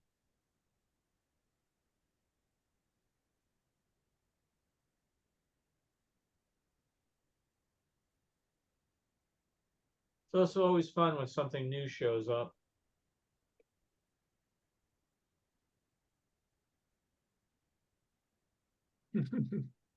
Watch out, lady, he's gonna get you.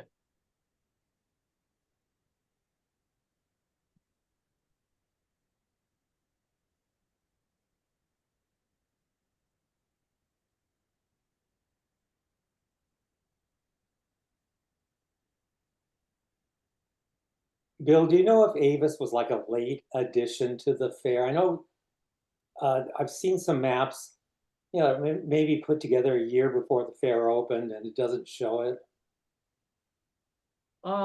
Yeah, I don't know exactly when they were added, but I do have concept art fairly early on, where it might have been they knew what they were doing, but didn't know where they were going to do it or something. Okay. Bill, can you just step back just at the beginning of this before you went into the show? Yeah, it would be right after that. Yeah. There was just something I noticed on a sign that it should be coming up in a second. Okay. Nothing that big of a deal, but it's just, oh no, that's Pieta next. Forgot that. They did such a good job lighting that for that presentation. It looks gorgeous. There. Live, it looks like Poor Poise show. Yeah. 2 words. It's like, who's the graphic designer there? It's French. Yeah. Oh, is that it? Okay, I'm thank kidding. you. Yeah, it's from the French Quarter in Florida. Yeah. Brock, I can't tell you how many times I've looked It's at it and slow, figure out, Rita. yeah, I was just going to mention that too. Whoever did the sign, when I see this in still Oh, pictures, yeah. I said, Yeah. if you never heard of kerning your text, I mean, this is just, well, Yeah. it's fabulous Flo Rita live porpoise show. And I've looked at times trying to figure out, is there a seam or something where in between these things they were just Oh. painted, whatever. And That's that's what I basically- think it was. It says famous Florida, and the next one is live, famous Flo, and the next one is Rita live pour, and the next one is porpoise show. But I mean, it looks terrible, doesn't it? Yeah. Yeah, it's really. Florida sounds like a drag queen. There's a Flo Rida rapper, but that was just a poise show with porpoises who didn't have much financial means, so it's a poor poise. Yeah. Oh. That's Flo I just- Rita's live Poor Poise show. Being from Brooklyn, I thought this was like all porpoise, you know. See, now down below here, they got it right. Yeah, Yeah. that's right. Yeah. That was so weird. That's when I saw it down here, I was like, okay, there they got it just right. And I would have sworn it was all separated the other way. So Yeah, no, you're right. I've seen that in so many still pictures, and it bugs me every single time. Well, it's like anybody who bought a Japanese camera in the 60s or even into the 70s, the instruction manuals, it was the translation to English was just tortured, and the spacing was always wrong, and Yeah, to this day. Oh yeah, I watched something recently that the manual you're looking at says, has anybody thought at all whether or not this thing is readable? Yeah. There's actually a site called Ingrish, ENGRISH.com, which has all examples of those. It's a great Oh, that's site. great. Bill, have you ever gotten a film that you can trace back to the original photographer, or are they just all lost in history? It's really funny you mentioned that. I was just telling Carol yesterday, I had some films I bought, and they had stuff of the 64 fair or whatever, but there was reels of film in there, and it was, I forget the name right now, but say Stanley. Stanley is a baby, and Stanley's first year, Stanley, whatever. Let me just pause this a second. And I went through and was actually able to figure out who Stanley was, because they had the date he was born, and then the hospital, they had the pictures of it. So I figured out, going on ancestry.com, figured out who this guy was, and I sent him a letter and said, hey, I've got your movies. If you as a kid, do you want them? Didn't answer. Well, did a search on LinkedIn, find out his company, sent an email and a phone call to the company. Hey, I got your home movies. Do you want them? Never answered. So I put them on eBay as very boring films of a young boy growing up. And, I said, these are absolutely the most boring films you're ever going to see. But if nothing else, you'll get three reels of 3 cans and reels out of the deal. And somebody just bought them, and I mailed them off on Thursday. But I mean, I was able to find out exactly who the guy was, and he had no interest apparently in getting this stuff back, which to me, I've actually had that happen a couple times. There was another one where a guy had an airplane. I was able to get the N number off the airplane, figure out who it was. wrote to them. The guy said, nah, don't care. Another guy, I bought all their movies of, there were about 20 movies, and a bunch of them were the kids coming downstairs at Christmas time. And just like my parents would always do with the ultra bright lights and blinding you, and you came down, open your presents. But this thing would be the kids at Christmas, 1956, 57, 58. And then they were in the little boxes from Valley Stream, New York. And I went online, found out the family had died. But the guy had a very unusual name, and I tracked him down to Washington, D.C., sent him a letter and said, I've got your family movies, and are you interested? He goes, no, I don't want them at all, but my brother might. So I sent the thing to the brother who was out in Alaska and said, I got the movies, and I don't want any money for them, just the postage. And the guy said, okay, send them to me. I never got the postage, never got a thank you. So people are weird. Here, I think we're at West Virginia. They had a big thing on glass making and blowing there at West Virginia. They would put up the names of stars or starlets that were visiting on any particular day.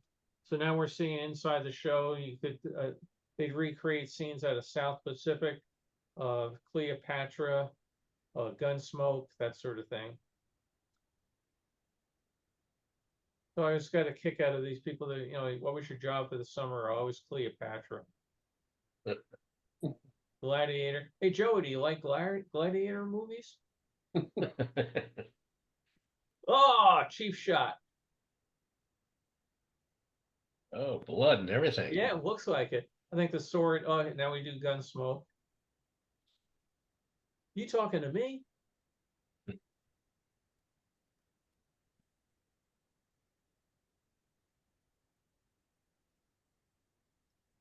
Africa, they actually brought that dirt they're dancing on all the way from Africa, so it had the right texture and everything of what they felt when they danced back home, that they were used to it. But they had to end up putting a roof over it because the sun got so hot they were burning their feet on the on the sand when they were dancing.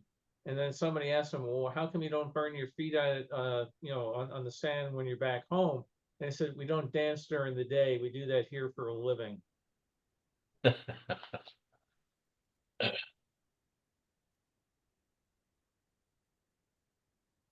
One of the guys who was doing the drumming there actually became very famous in teaching African drumming here in the United States. And I was able to send the museum pictures of him at the fair. This was real money, $1 million, big money back in '64, all laminated. And during the between seasons, that was Raleigh Crump's Auto Parts Harmonic Orchestra. Between this seasons, they had to go and put a big cage around it so that nobody took the $1 million away. Have any of you ever seen a guy balancing a drum on his head and playing it? That was maybe on the Ed Sullivan Show. That was a new one for me.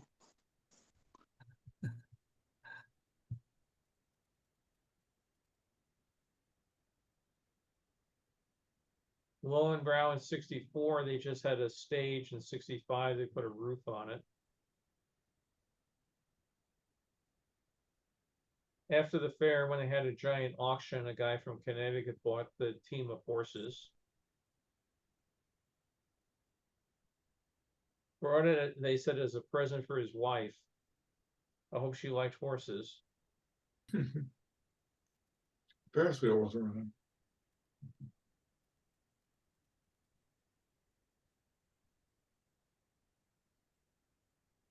When they did this, they used up all the gold leaf in the New York area to finish the building off.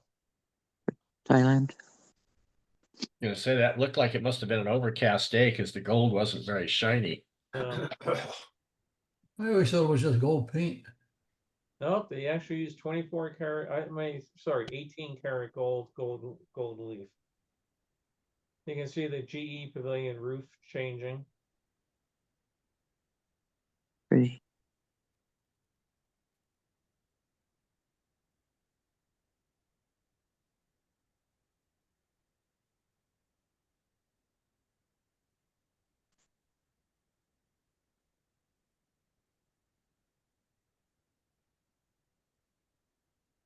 And so unfortunately at night, sometimes it becomes very tough for the scanner to, some of these are just so dark, it really goes out of its mind trying to pull stuff out of there.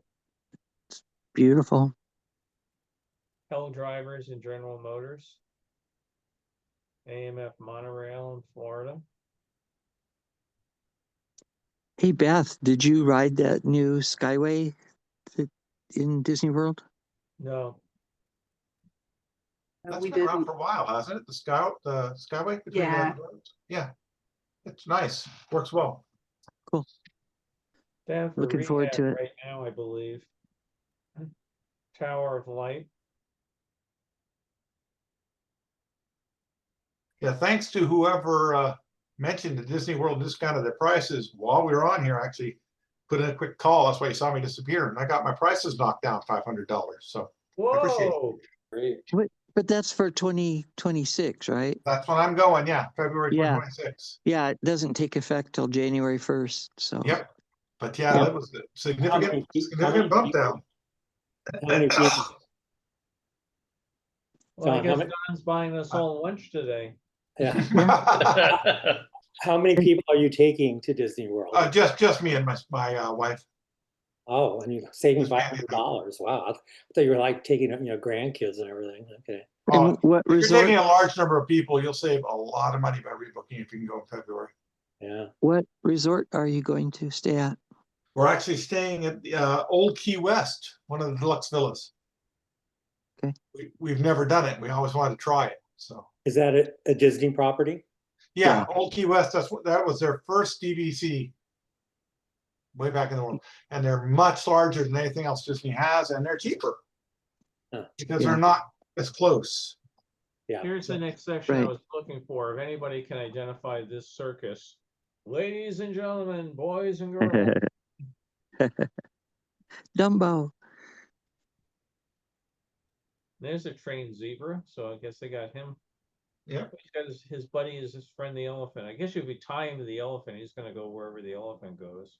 Yeah, probably so. Not get squished.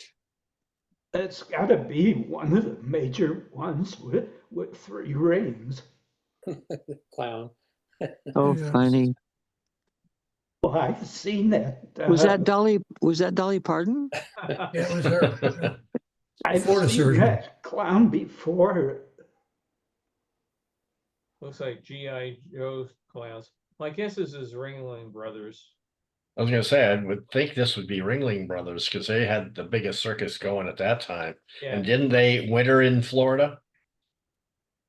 Yeah, they did. Yes. Yeah. As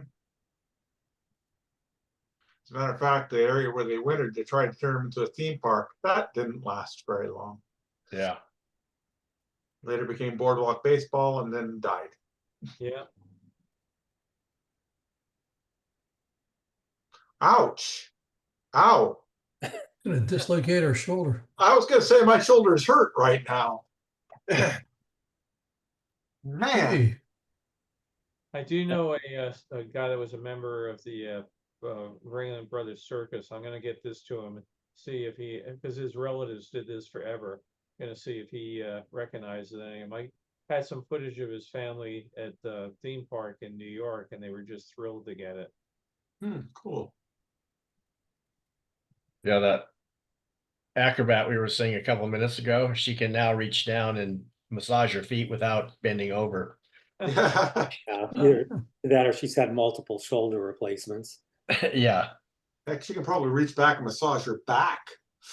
With that shoulder without. Monstro. I remember circuses like this so well as a kid, going in, excuse me, Madison Square Garden and seeing them and the elephants coming out and everything. It was always a big thing for us to do. It was my grandpa's favorite thing in the world. He loved circuses and parades. And Yeah, they used to run it on TV here when the circus would come to town. They'd show the parade of them coming in, yeah, and they'd show where they were going to set up the tent. And then we went to one of them. I don't remember exactly where it was, but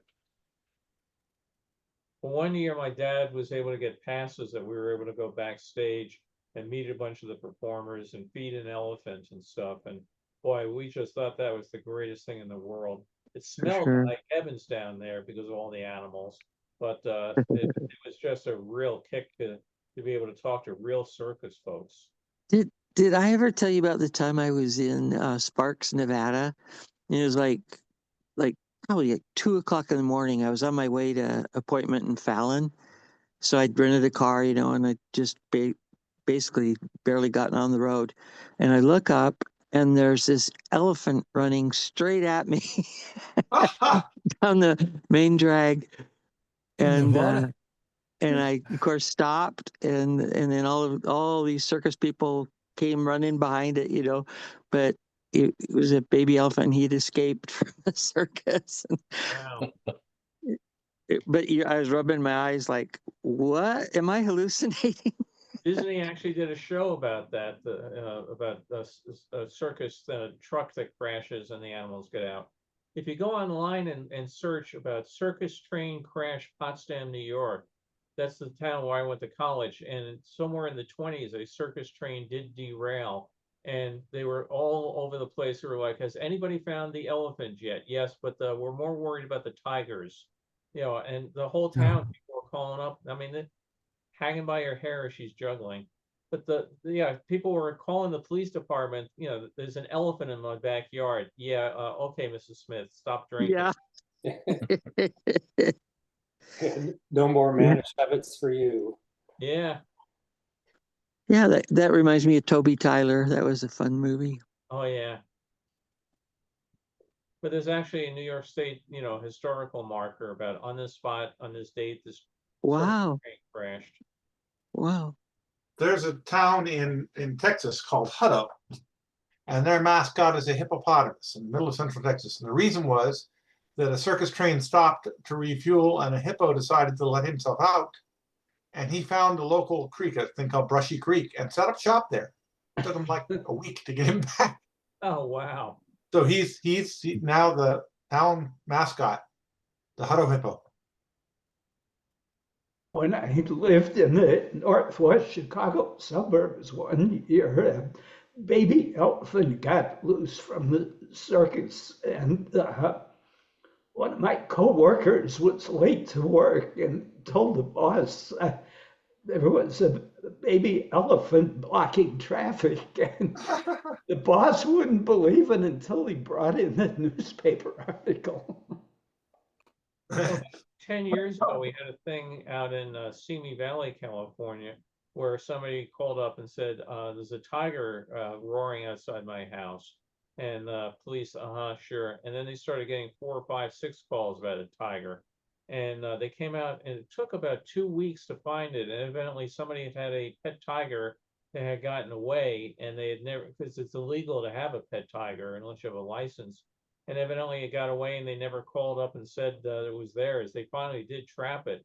But everybody in that area was, they were being told, don't let your kids out, your dogs out, or whatever. And that they finally got it.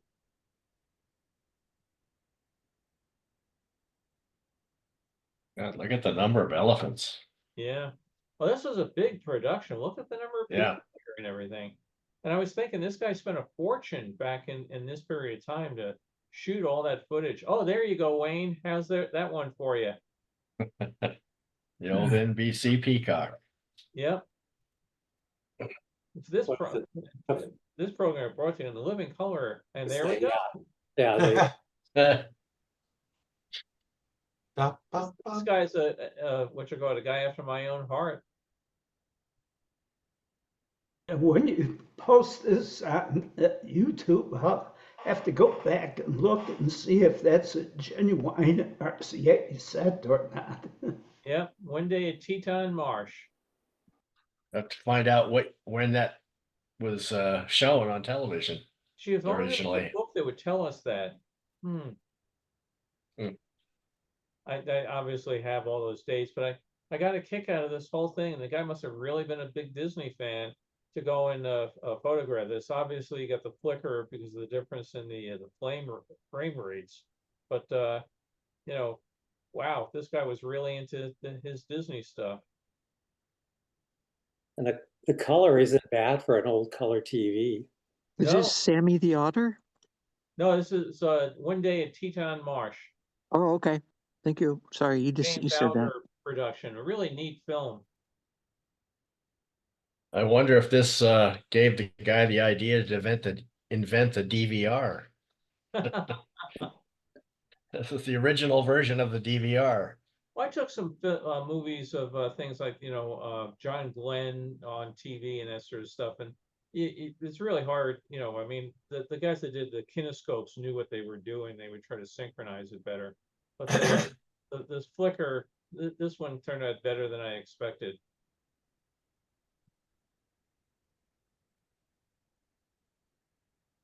Yeah, Sally Carriger, I think, was the name of the woman that wrote the book. And it's scary, the things that come popping out of my memory, and I can't figure out where I left my car keys.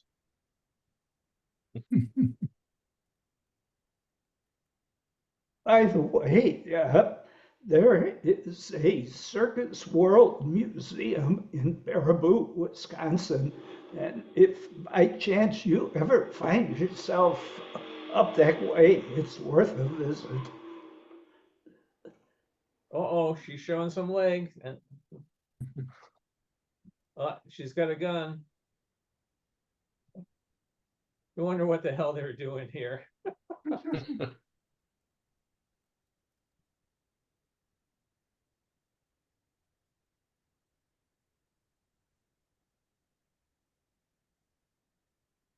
It's just kind of silly, the stuff that you find on some of these films.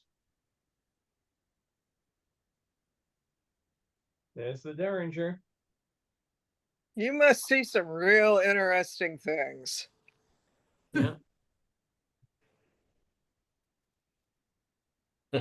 Our beach trip, I shot it.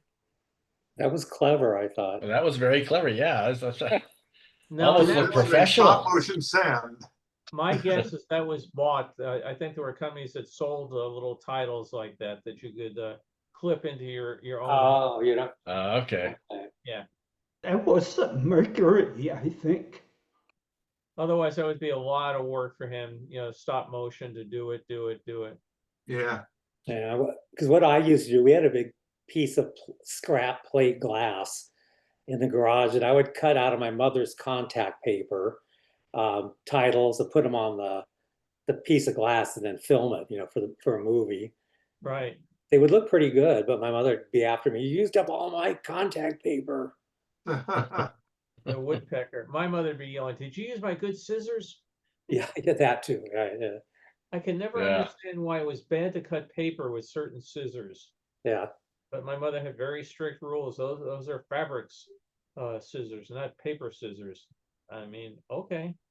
Yeah, Well, what it is the paper will actually dull the scissors over time cutting, and so they, if they're dull, you try to cut fabric, you'll get a real bad cut. So I think that's what it was about. Yeah, especially if it's glossy paper, which is full of clay. Oh, okay. And there's the end. Oh yeah, that Wow. that Yeah, would you be did that on difficult his for own. an amateur. Oh, They- Bill's doing his takeoff.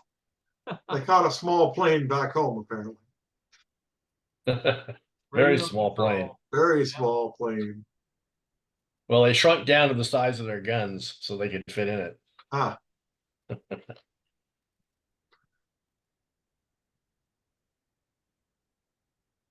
Not a busy day at the airport, apparently. No. Headquarters, Montgomery Air Defense Sector. Huh.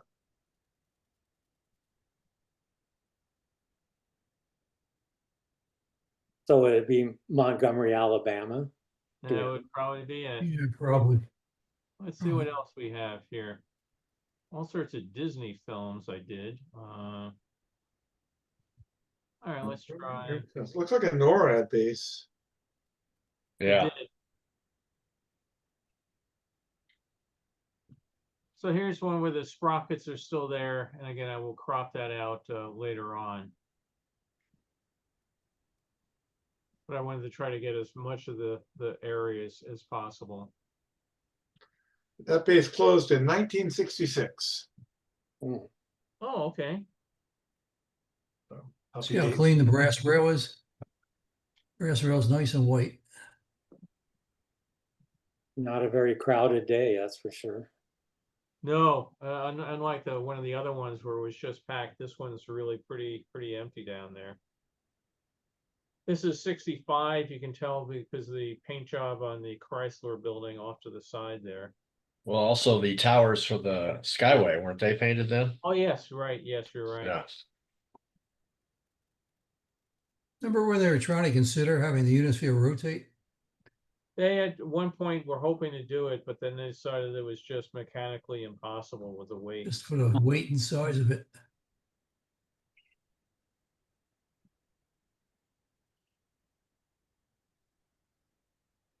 It was interesting. I was doing an interview with somebody this past week that's trying to do a documentary about World's Fairs, and he's about 30 years old, so obviously he'd never been there. And he was just having a very hard time understanding why you would build something like this and then tear it down 2 years later. And I said that's part of what made the whole thing so magical was you had to go, you had to see it now. And that's why, for me, it's become important to try to preserve it because it was there and then it's gone. Right. But I do remember as a 13-year-old kid watching them tear it down going, what the hell's wrong with these people? Leave it there forever. Not only they made the burning buildings permanent. Yeah. I told the guy it would be sort of like, you go and you build Disneyland, you run it for a year and then you say, let's tear it all down.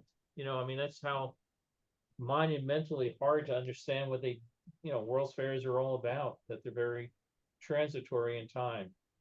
Well, and now they're built with a lot of the pavilions, that most of them are already pre-sold to move elsewhere. Right. Yeah. After the fair closes. Yeah, that's what was unique about this one and even Seattle to a certain degree is the architecture of each of the individual pavilions of many of them were really just standalone, beautiful pieces. And yes, they're built now and then they're going to get torn down. And it was just hard to imagine putting out that kind of money for something that looks so special versus some of the later ones that were just build these boxes and you can put whatever color you want on front and you can rent the space inside. Right, like Expo 86. Yeah.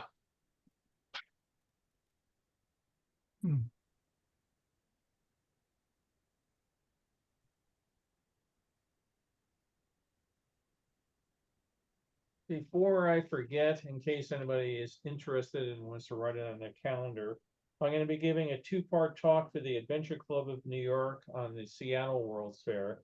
And it's going to be on Thursday, the 23rd, part 1, and Thursday, the 30th, part 2 at 8 o'clock Eastern time. So I'm busily putting together material for both of those. So the Adventure Club is a great outfit to work with. And oh, sorry, ears just popped. I felt like I was flying on an airplane or something. But anyway, the 23rd and 30th, I'll plug it more as coming up, but appreciate the folks that have come to the past ones. How do we from our homes attend that? It's just online. You just it's $12 ticket to do the thing, then you can watch it live, or you get a week's worth of replays or reruns to do it. So yeah, you just go online and they have a great little ticketing system and it works out quite well. So yeah, I did one recently on the 39 San Francisco World's Fair, and I realized I was trying to put 10 gallons in a 5-gallon can. So I said, let's do Seattle as a 2-part one, so don't have to rush through things as much. We're out at the space park there. There's the Hall of Science.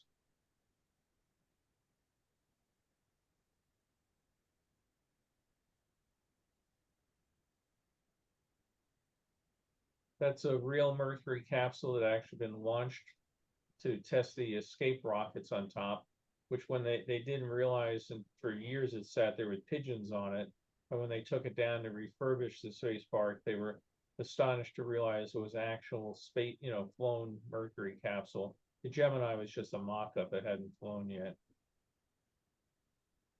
The X-15, they would come back between seasons and update it, so it was the most recent version of the X-15.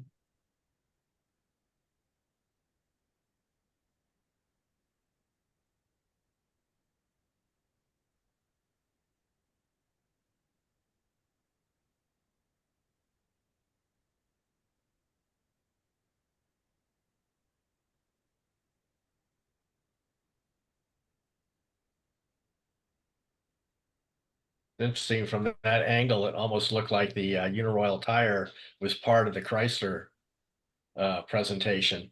Yeah, the way the camera does compress things. Yeah. Futurama. Yeah, that's that view of the General Motors building that they used in that show where they were talking about the General Motors headquarters, back in Michigan, and they would show the side of the General Motors pavilion from this fair. Oh, And that was on the History Channel, which was interesting. yeah. Get your free footage wherever you can. Yeah. Very quiet day there. It's too Yeah, bad. good weather and no one hurt. Film, but I'll be able to fix some of that.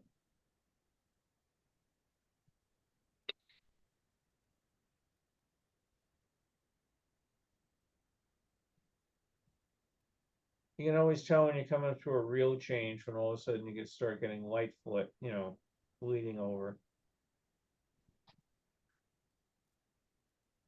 Now, with all that showing on the left, is there stuff on the right that's missed in this? No, I Okay. don't think so, but I'll go. Oh no, this one was really weird. This one, see how the film is off to the side and it's tilting? It was printed this way. I'm glad you Wow. mentioned it, because I actually went and I thought something was going wrong with the scanner. I ended up getting a magnifying glass and a light and looking at it. When they printed the film, however the lab did it, this one section here was misaligned. Huh, interesting. Yeah, it's really weird. And it self-corrects itself. And that, like I said, it drove me crazy when I first saw it happen. And I said, uh-oh, something's gone wrong. It goes way out of kilter for the longest period of time.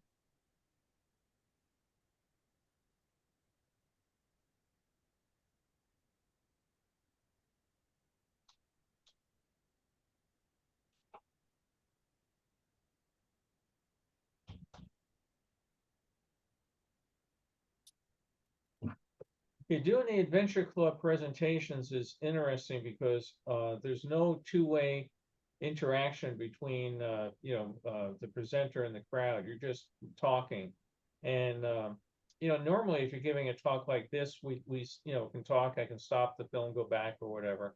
Or if you're even giving a live presentation, you can generally look and see the audience and how they're reacting, and you can kind of judge your pace and things like that. In this one, you're just talking blindly for 2 hours, and then you're hoping that people see. There's a very small tent for 65. Oh, yeah. Different. But what's interesting is you get a they do a survey at the end of it, and you realize you can't make all the people happy all the time. So I look at the ones for the last one, and somebody was like, they went on for 2 hours. I thought it was only going to be an hour and a half, and it took 2 hours. It says right on the thing it's a 2-hour presentation. But then, so one person was, 2 hours was too long. The next one, somebody's thing is, I wish it never ended. It was way too short. It's like, you can't win. So the Seattle one will be two-hour presentations, or? Yes. Yeah. Okay. Well, basically what I'm going to try is like make it an hour and 45 minutes for each one, and leave time for Q&A and that sort of thing. And all the Q&A has to be done via text, but sometimes you end up with some good questions, or people like, I was there, I remember that, I hadn't seen that in years. Thank you much for showing it. So it'd be like at the end here where sometimes you look at the comments and make and answer any questions that came up there. Okay. Right. And there's some people that are real gluttons for punishment. I mean, I've seen Beth and Wayne on some of these things. So not only do they come and sit on the Saturday talks, they've actually paid to listen to me talk more. So some people, like I said, real gluttons, but it's appreciated. We appreciate it. Just gathering blackmail material. By the way, if anybody does enjoy these talks, I just got the bill in for Zoom for the next year. So if you go to the Zoom page that has all these chats, there's a little button down at the bottom. So if you care to donate to help feed the Zoom fund, all donations are happily accepted. They're not required, but they are appreciated. That's off your Zoom meeting page, Bill? Yeah, down at the very bottom. Okay, get that. Yeah. It's so funny because I was going to mention that. Well, thank you. Let's just go back here real quick, 1 second here to this shot on the lake. And you can see sometimes did I go back far enough? Okay, I'm not seeing it. Interesting. It should be way down at the bottom, a little thing that says donate. I went to the meeting page. It just has a little conversation icon. Let me see. I shall find it. Zoom workspace. There we go. So, down at the bottom more. I lost a shot of the lake there. I want to try to find it, but it showed this Shell gas station, not Shell, wherever the gas station was, Sinclair gas station in the background. So we're riding the monorail, taking views over across the highway there. Oh, okay. So here, right there, you can see that's the boathouse. The red brick building was left from 1939 World's Fair, and it was used as a security building for the 64. But in the background, you can see the arches of the Sinclair gas station of the future, and then people out here having boat rides out on the lake. Bill, do you know what that brick building was used for in 1939? It was called the boathouse, and you would be able to go and rent boats and take paddle boats out on the lake. You can see he's got oranges, and they're throwing them back and forth, and then they would throw them out into the crowd, into the water, and then the dolphins would chuck them out to the audience. Giant Kodak Instamatic camera there. Okay. I'm not seeing a donate button. Should be down at the bottom. There should be a PayPal thing, like if you buy anything from my site and click this button, I'll throw in a free souvenir. It's worldsfairphotos.com/Zoom. Oh, okay. I'll go. I'm sorry. I thought it was on this presentation. I'll go there. No. That I can do.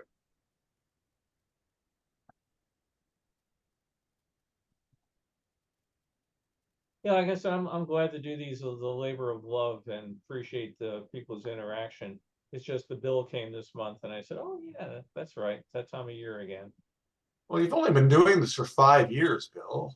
I know. It's kind of scary, but cool. Let's see. Yeah, again, COVID will be here 2-3 months. We'll be done. I'll keep busy for the next period of time, and wow, where's the time gone? Oh, I know. Donate. There we got it.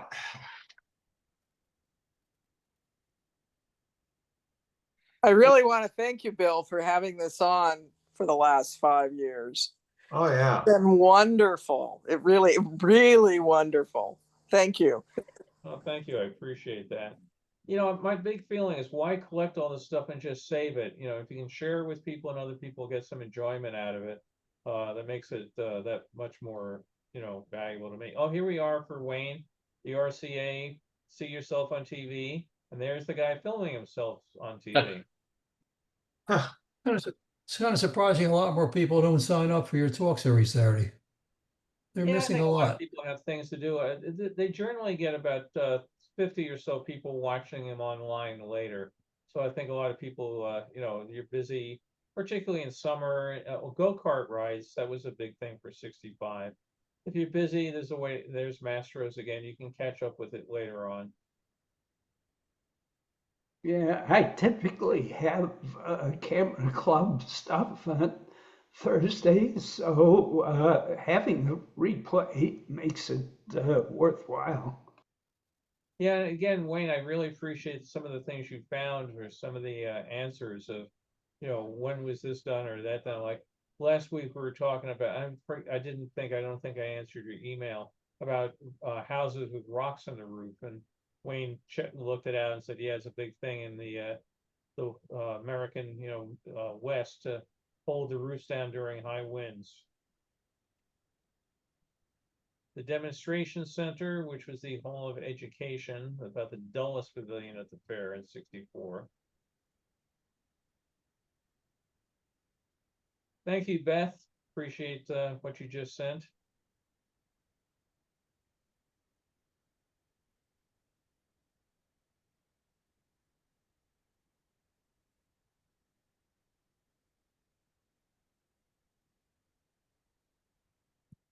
It's funny when I was looking at the comments from the talk I did in the 39 fair.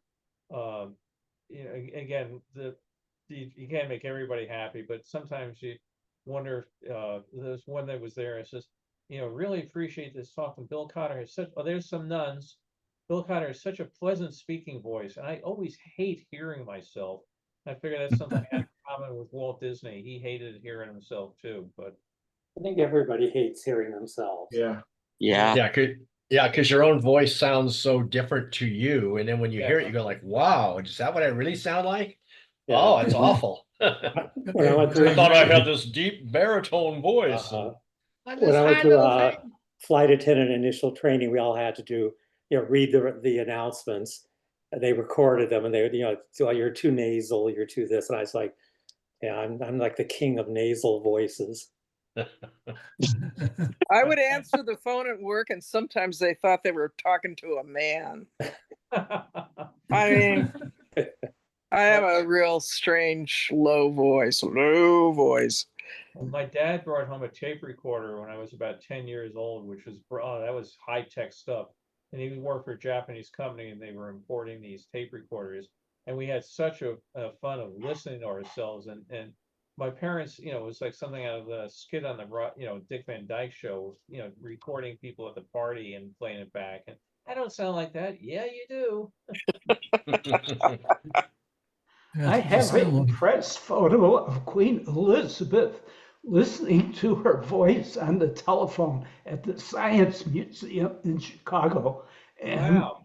She somehow managed not to look strange at the sound of her own voice, but everybody else did. That's funny. That's like you really don't see your appearance in the mirror. You're seeing a mirror image that was reversed. Yeah. Well, I guess I could take on a different persona for these talks. Well, now there's the Japan Pavilion. Tell them what you've won, Johnny. Yeah.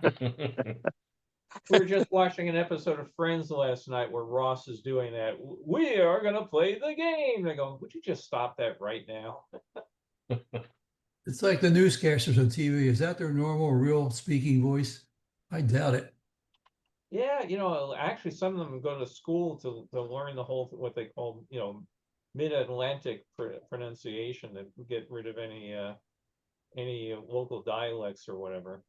Well, they used to assign them to the West Coast a lot in the early part of their careers because that was a more very flat, didn't have any accents or different, different pronunciations, and then they would go back to whatever city they came from.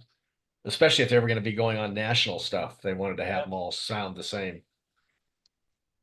Well, I go back to New York and I talk to some people like my brothers, and I go, oh my God, what the hell language are you speaking? my aunt Floss, the one I mentioned, took our a camera and went to different World's Fairs. She had the biggest Brooklyn accent you've ever heard of. I mean, she was a lovely lady. I just loved her. But you know, she would be like, you know, go get the can of cooking, Earl. You know, Earl. You know. And she worked for the phone company, but thank God not as an operator. So. But yeah, My aunt was a phone operator, and she showed us how she was trained to speak for a phone operator's job, especially reciting numbers so that they couldn't be confused. yeah. Yeah. This real quick right here. This is the Pennsylvania Pavilion being built. This was an addition for 65. They ended up having I think 100 prominent Pennsylvania people say, "Hey, we don't have anything at the World's Fair." So it was a very, very last minute addition. You can see the fair is open. People are wandering around, and they're still building it. That's So what it didn't open the first day of the 65. No, it opened about a 65. month later. And that's Yeah. where that replica of the Liberty Bell, and they would stick Boy Scouts out there and let you ring it. Pennsylvania shows up quite a bit in the early plans, Yeah, but this never got built. just ran out of money.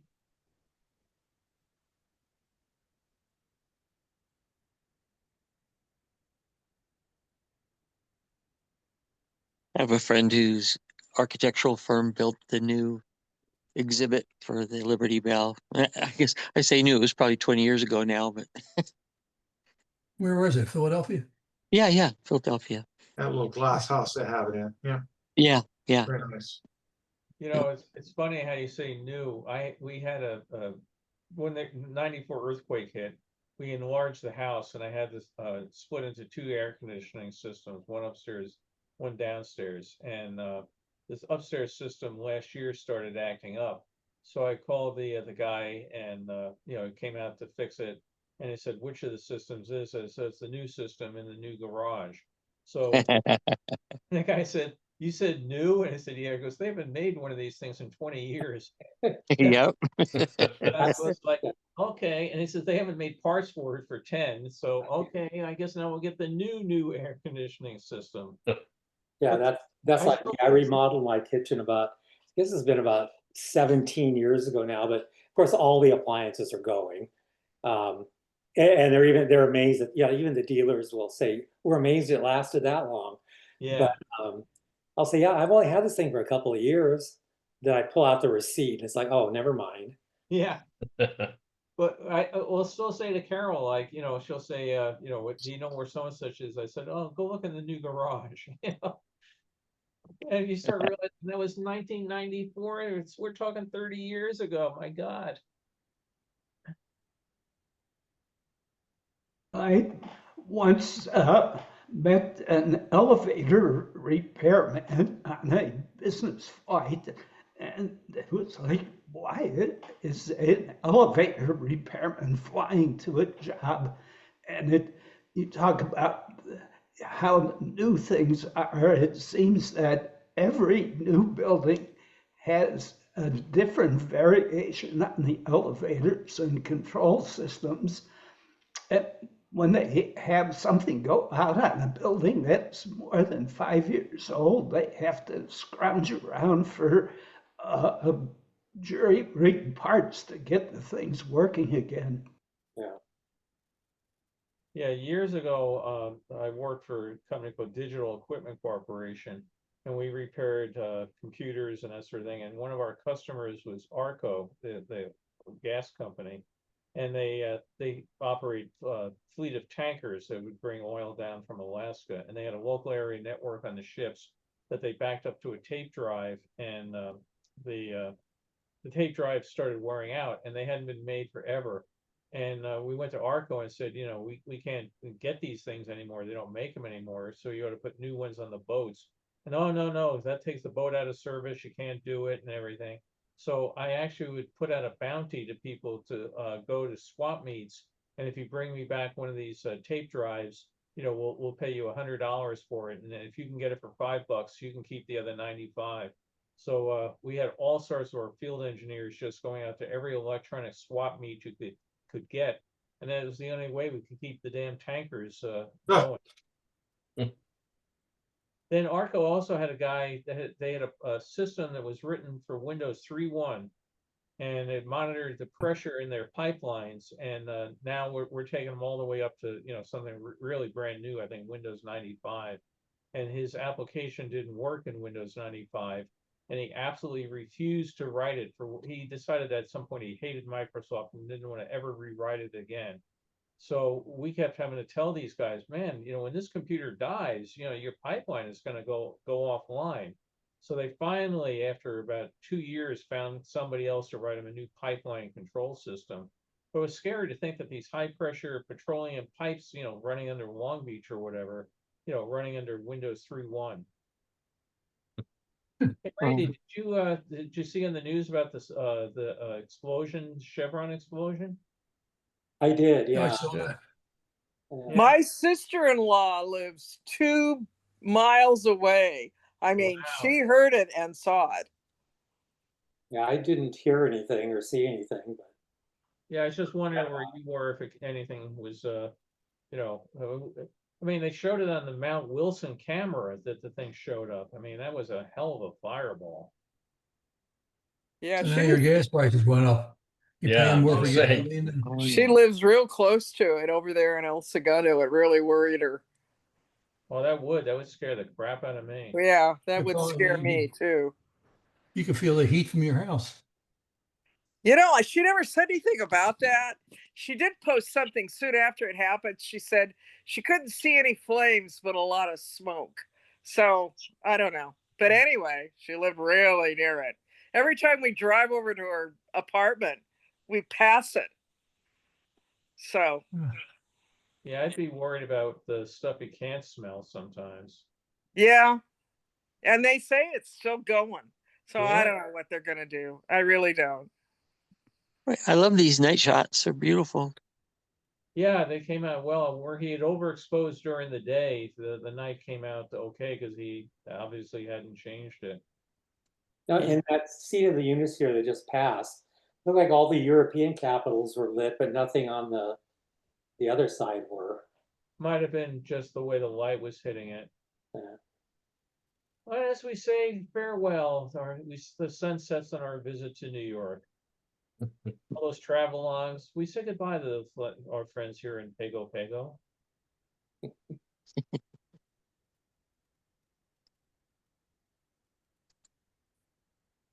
Hey, the bell system, one of my favorites. So hard to believe that's all gone. Isn't it? It's just all nutsy. What a waste. There's a bunch of the capitals lit up. Oh, and that's the end. So let me come here, share screen. Where is that?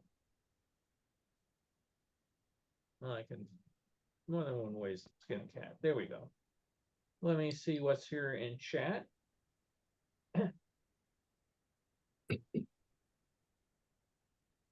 Is that an okapi? Yes, I think that was. It was going back in the animal there.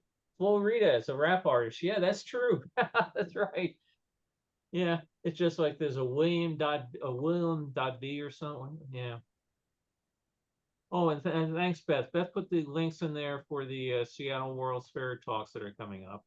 And oh, she's gone, so I'm thanking her, and she's not here. But yeah, those talks are coming up. All I got to do is do them. So this last one, the thing I did on the 39 fair, I had thought before Carol and I went to New York, I was working on it, and then when I get back, I'll have plenty of time to do it. And I realized I had been restoring pictures to the 39 fair, but I had not been dropping them into the PowerPoint deck. So the last 2 days where I cannot sleep, I must get this done. And as I said, I try to put 10 gallons in a 5-gallon can because, here's one more really, really cool picture. It was a very, very full 2 hours. So I'm going to try to leave a little bit more time for Q&A. I also probably put some, like that movie we showed earlier today. I'll put that in there, and that will take 3 minutes so I don't have to do it. So hope folks enjoyed it, and looking back into all of a sudden now I want to go to a circus, but we can't do that anymore. Oh no, they still have them. There's just no animals. Yeah, Well, what's You the want to fun see of that guys then? riding motorcycles? Hey, nah, no, that's not my interest. Animals were the best part. no. Did Unless you it's say, I was gonna say, you said you had some information you wanted to Oh pass yeah, on? yeah. Let me find that real quick. Unless you what you call it, do something where you see a guy stick his what you call it head in a tiger's mouth or a lion's mouth, it doesn't count. Yeah, I'm gonna pop up a thing here on the screen and see if we can see this for you real quick, Brock. Let's see, go back here. Share screen. Okay. Share screen. And where is Microsoft Edge? Okay, do you see a thing here with a whole bunch of stamps and stuff? Yes. Yeah. Yep. Yeah, try to look at that address up there, studioindiana.com, et cetera, et cetera. This guy has done an amazing collection of postcards, stamps, birthday covers, and that. I'm just going through his. Yeah, I'm not seeing the top of it. It's, oh, maybe I no, see I can't. food Yeah. postcards and Hey, Can why you don't move, can you move it up? No, what I'm going to do is I'm going to grab it. I'm going to paste it in the chat.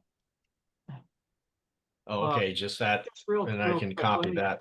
Yeah, hang on. Let me go into one of his things here. I mean, he's just, like I said, tremendous stuff he's put together about not just the fair, all sorts of stuff in Indiana. And, you know, lots of descriptions and information. It's one of the more thorough things. It's going to take me a long time to go through his particular site. But let me just put this in here. It'll be in the chat here. Yeah, it should be in the chat. Yeah, there it is. Yeah, so if you're interested in anything about Got it.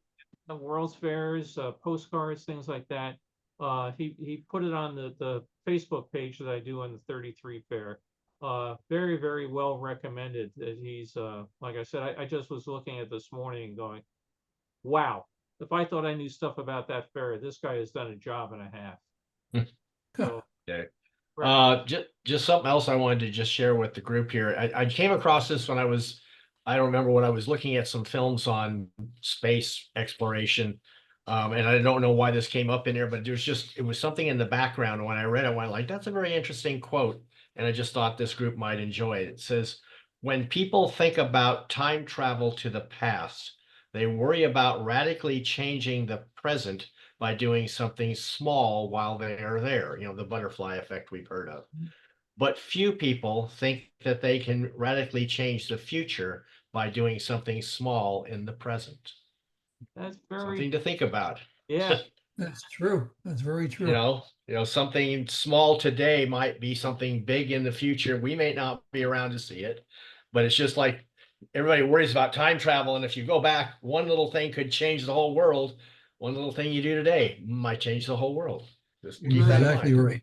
we were at dinner last night and I mentioned to Carol that I saw a cartoon where scientist is standing there and says, okay, now when you realize when you go back in time with the machine, you can't change anything. Oh, what the hell? Go for it.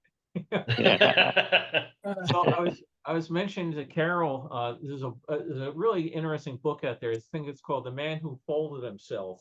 And they've invented time travel. And again, if you're really rich, they take you back. And one of the things that everybody wants to go see is the crucifixion of Christ. So this guy would go back and would take 10 people back. And they put them all in the appropriate clothes and they go back and watch. Well, the thing is, if group one goes back, that's 10 more people that weren't there the original time. Now they bring group two back, group three back, because everybody wants to go. Well, pretty soon, the thing that, you know, maybe there were 100 people watching. Now there's 1,000 people in the crowd. But somebody in the crowd starts realizing that guy is that same guy over there. That's the same guy over there. It's the same guy over there. Because the same tour guide was taking all these people back. So there was the whole thing as far as, you know, what this happens and how it screws up everything. And poor Carol was listening to me babble at dinner about the conundrum. What if you go back in time and you kill your father before you were born? And she's like, okay, all right. Like I said, the woman's a saint. She listens to all this crap all the time. She gets to get it on Saturdays. She gets it all. So sitting at dinner, oh God, he's on time travel and Doctor Who again. You know, Loki is really good about that, you know, with all the time management and everything, and only certain events can cause a ripple in time. And haven't you all watched that, the Loki series? Oh yes, Marvel? that was really well done. I loved it. Yeah. I thought that was really well done. Yeah. I just happened to see the first one and thought, wow. I mean, for TV, that was really well done. Yeah. Yeah, the whole the talking clock and all the rest of it. Yes. Yeah, I won't. Mrs. Time, was it? Miss Time? Yeah, we won't give anybody spoilers, but if you get a chance, the Loki series on Disney Plus is really, it's very thought provoking. Yeah. And Tom Hiddleston's just such a great actor. And Oh yeah, it was and great. I also mentioned yeah. that Carol, the same guy I think that wrote the book, The Man Who Folded Himself, wrote another book, When Harley Was One, and he decides to write a computer worm, thinking it would be fun to go from one computer. You know, this is in the early days of ARPANET, the internet. You know, computers talking to each other, and the one thing goes off to another computer, and it's successfully attached. Well, now it starts attaching to every computer it can find. And the government, you know, realizes what this guy has done, and they want to, you know, like shut it down, kill him or whatever. So they go through it basically, you know, if you do not find a way to, you know, eliminate this worm, we're going to get you. So he writes his code to go out and kill all the computer worms and everything, and finally everything is good. And you know, a year later, he sits down at his computer, and up pops a message: "Have you missed me?" Oh no. It was, like I said, as a computer guy, I just loved it. And what's the thing guy David Gerald wrote the Trouble with Tribbles? Oh yeah. If you're a Star Trek fan, yeah, he's written some really good thought provoking. Even though he hates my guts, I'll tell you his work is really good. So. You're talking about science fiction. Did you hear about this asteroid that's approaching? They think it could be a spacecraft. They're not sure. Did you hear about that thing? It's No. supposed to reach Earth by October 29th. It's been all over the internet. Huh. Oh, is that another one of the ones that are coming from outside the solar system? That's right. It's on a path, which is 1,000,000,000 to 1 shot, making a grand tour of our solar system. They said it's uncanny, and it looks like it's powered from within, and it's lit up from within. It doesn't resemble the characteristics of an asteroid, but it's coming, and it's 13 miles across. Hey, at the end of Bill's talk, you had said, as he was concluding the film of New York World's Fair, you had said, "What a waste." What did you mean by that? It was all torn down. It tore it down. It was a waste. Well, okay, that's really not true. You know, it was money spent for a purpose, and had that money not been spent, going back to history and going back to time and changing things in time, had that money not been spent, there would not have been a New York World's Fair. So to say it was a waste, I think is, well, I said it's wrong when you're thinking, but the fact is, you got to think about it differently, that it was money that was spent to develop a event for culture and ideas and concepts. And just because its time frame was short, and its planned life expectancy was short compared to maybe what you think that amount of money should have been spent for, doesn't necessarily consider it to be a waste of money spent, you know, or a waste of resources, because it did fulfill a purpose. Now, whether it was a waste in terms of financial profit is, you know, another thing to be argued. But the fact is, you know, there were many minds and many thoughts and many concepts that went into this thing. And okay, so the AT&T building or Ma Bell building was a great building. You know, you're sure I'd like to have it still there to go visit, but it got torn down because that was the planned life expectancy. It's a shame to visit. That's just the way it was. And if you think of it that way, then you consider that it wasn't. Yeah. No, it's just everything's relative. Real quick before we go, talking about time travel, I want to share something with somebody. This here, if you can see it, it's a set of stamps commemorating the Apollo missions, right? What's really nice is you can't see on the bottom of this, it's copyright 2027. Yeah, because it's a future design. That's right. This was something Brock had been working on. And again, we talked about stamps, but he did this. This is the sort of thing NASA would just love to, I'm sure, to see put out with the Postal Service. But he did this whole mock-up of the Apollo missions, and we had fun going back and forth online about should he use this picture or that picture or this picture. And I joked with him. I said, I'd like to take this and put it on eBay, and I could probably get like $5,000 for it or 20 years. So I don't think I'll put it up. But, Yeah, it was just a little side project I did for my stamp collecting. Just the idea of, I thought, celebrating the entire Apollo missions, not just the moon missions, including Skylab and of course Apollo Soyuz. So there's a picture from at least each one, if not sometimes two pictures from each of the different ones, a whole history on the back. It's just an idea I want to put forth to the stamp advisory committee as a possible series of stamps to come out in the future, but I can't use that. They won't accept any design stuff. It's immediately rejected because, and I understand why. They don't want to have, they have people they pay to do all this design work, but also it's just everybody in the world would flood them with ideas, and what do you do with it? But you can send in a verbal description of the concept, not of how to design the stamps, not which pictures to use, but this was my own choice and stuff like that. Maybe next week I'll put it up in a situation. I'll put it on a page where if you want to, I can bring it up where people can see it, great. Bigger. Because it was kind of fun to do. And it was also, I learned a lot of stuff in the history, and in the researching it, I listened to some videos of people that got it, parts of it completely wrong. They talk about, oh, Charles Duke, he was on the original Apollo landing program, but on the Apollo 11, but he was in the one going around the Earth. No, that was Cunningham, not Duke. And so he was the only guy that went back to the moon twice, which no, he wasn't. But there were 3 astronauts that did participate twice in the Apollo program, 2 of them going back to the moon. So, or maybe it was 3, I've got to remember. But anyway, what I figure I need to do on this, though, is put a Post-it note on it explaining what it is, because when I stick this in with all the rest of my stamp collection, someday, 20 years from now in the future, somebody's going to be going, oh my God, this is rarer than the Lindbergh Jennies. Yeah, no, it was just a fun thing to do. And the idea was, if I were to send that artwork in, it's proposed for the future, and it takes always 2 or 3 years for stamp designs to be carried through. So I what did you print it on?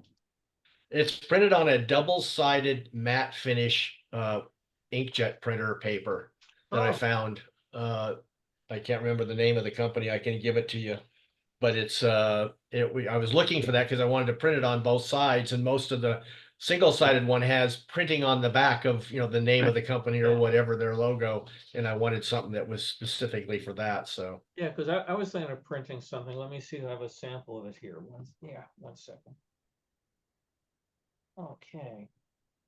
Okay, yeah, I want to start printing up a bunch of these.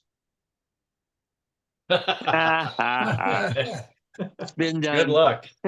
Yeah, it's been done. You said 20 years. Now you'd be the rest of your life in prison. Yeah. Years ago, and when I was living in upstate, well, I guess I was actually in Pittsfield, Massachusetts. They had a exhibit that came to town about counterfeit money, and it was fascinating. They had all these displays in the bank lobby and everything, and they had some of the money was so bad, and then some of it was very, very good. But my favorite one was a guy that hand drew $10 bills, and he would pass them in a bar, and then he would get money, he'd buy drinks, they give him the money or anything. And when they finally, in the bar, in the light of day, you could tell it was a hand-drawn thing, but in a bar at night, they passed. So the FBI or a Secret Service agent that found the guy said, it takes you just as long to draw a 20 as it does to do a 10. Why were you doing 10s? And the guy said something like, oh, I can't drink enough to, the 20 would kill me. They also had a phony check in there, which again, because, people would write checks and today you can get them cleared instantly. But the check was drawn on the west bank of the Mississippi. So crazy. It's like I created, I made a $15 bill and I wanted to get some change of real money. So I bought something for $1 with my 15 and the guy gave me two $7 bills and change. Well, great. Next week, I'm not sure what we're going to be doing, but we will be doing something. I have another whole giant. When I was working on these films, I used to, what's this box? Oh my God, I forgot I had all these. So another total banker box of movies. The nice thing about doing some of these today was they're fairly long. You can stick them on this scanner, walk away, do other things. It's when you're doing all these little, 3-inch reels, it takes just as long to thread up a 3-inch reel as it does to do a 7-inch reel. So, but oh, this one has Knott's Berry Farm in it. Well, more to come. So have a great weekend, and I hope everybody's got great weather in your part of the country. All right. Bye-bye. Thank you, Bill. See you later, Bill. Bye-bye, everybody. Thank you, Bill.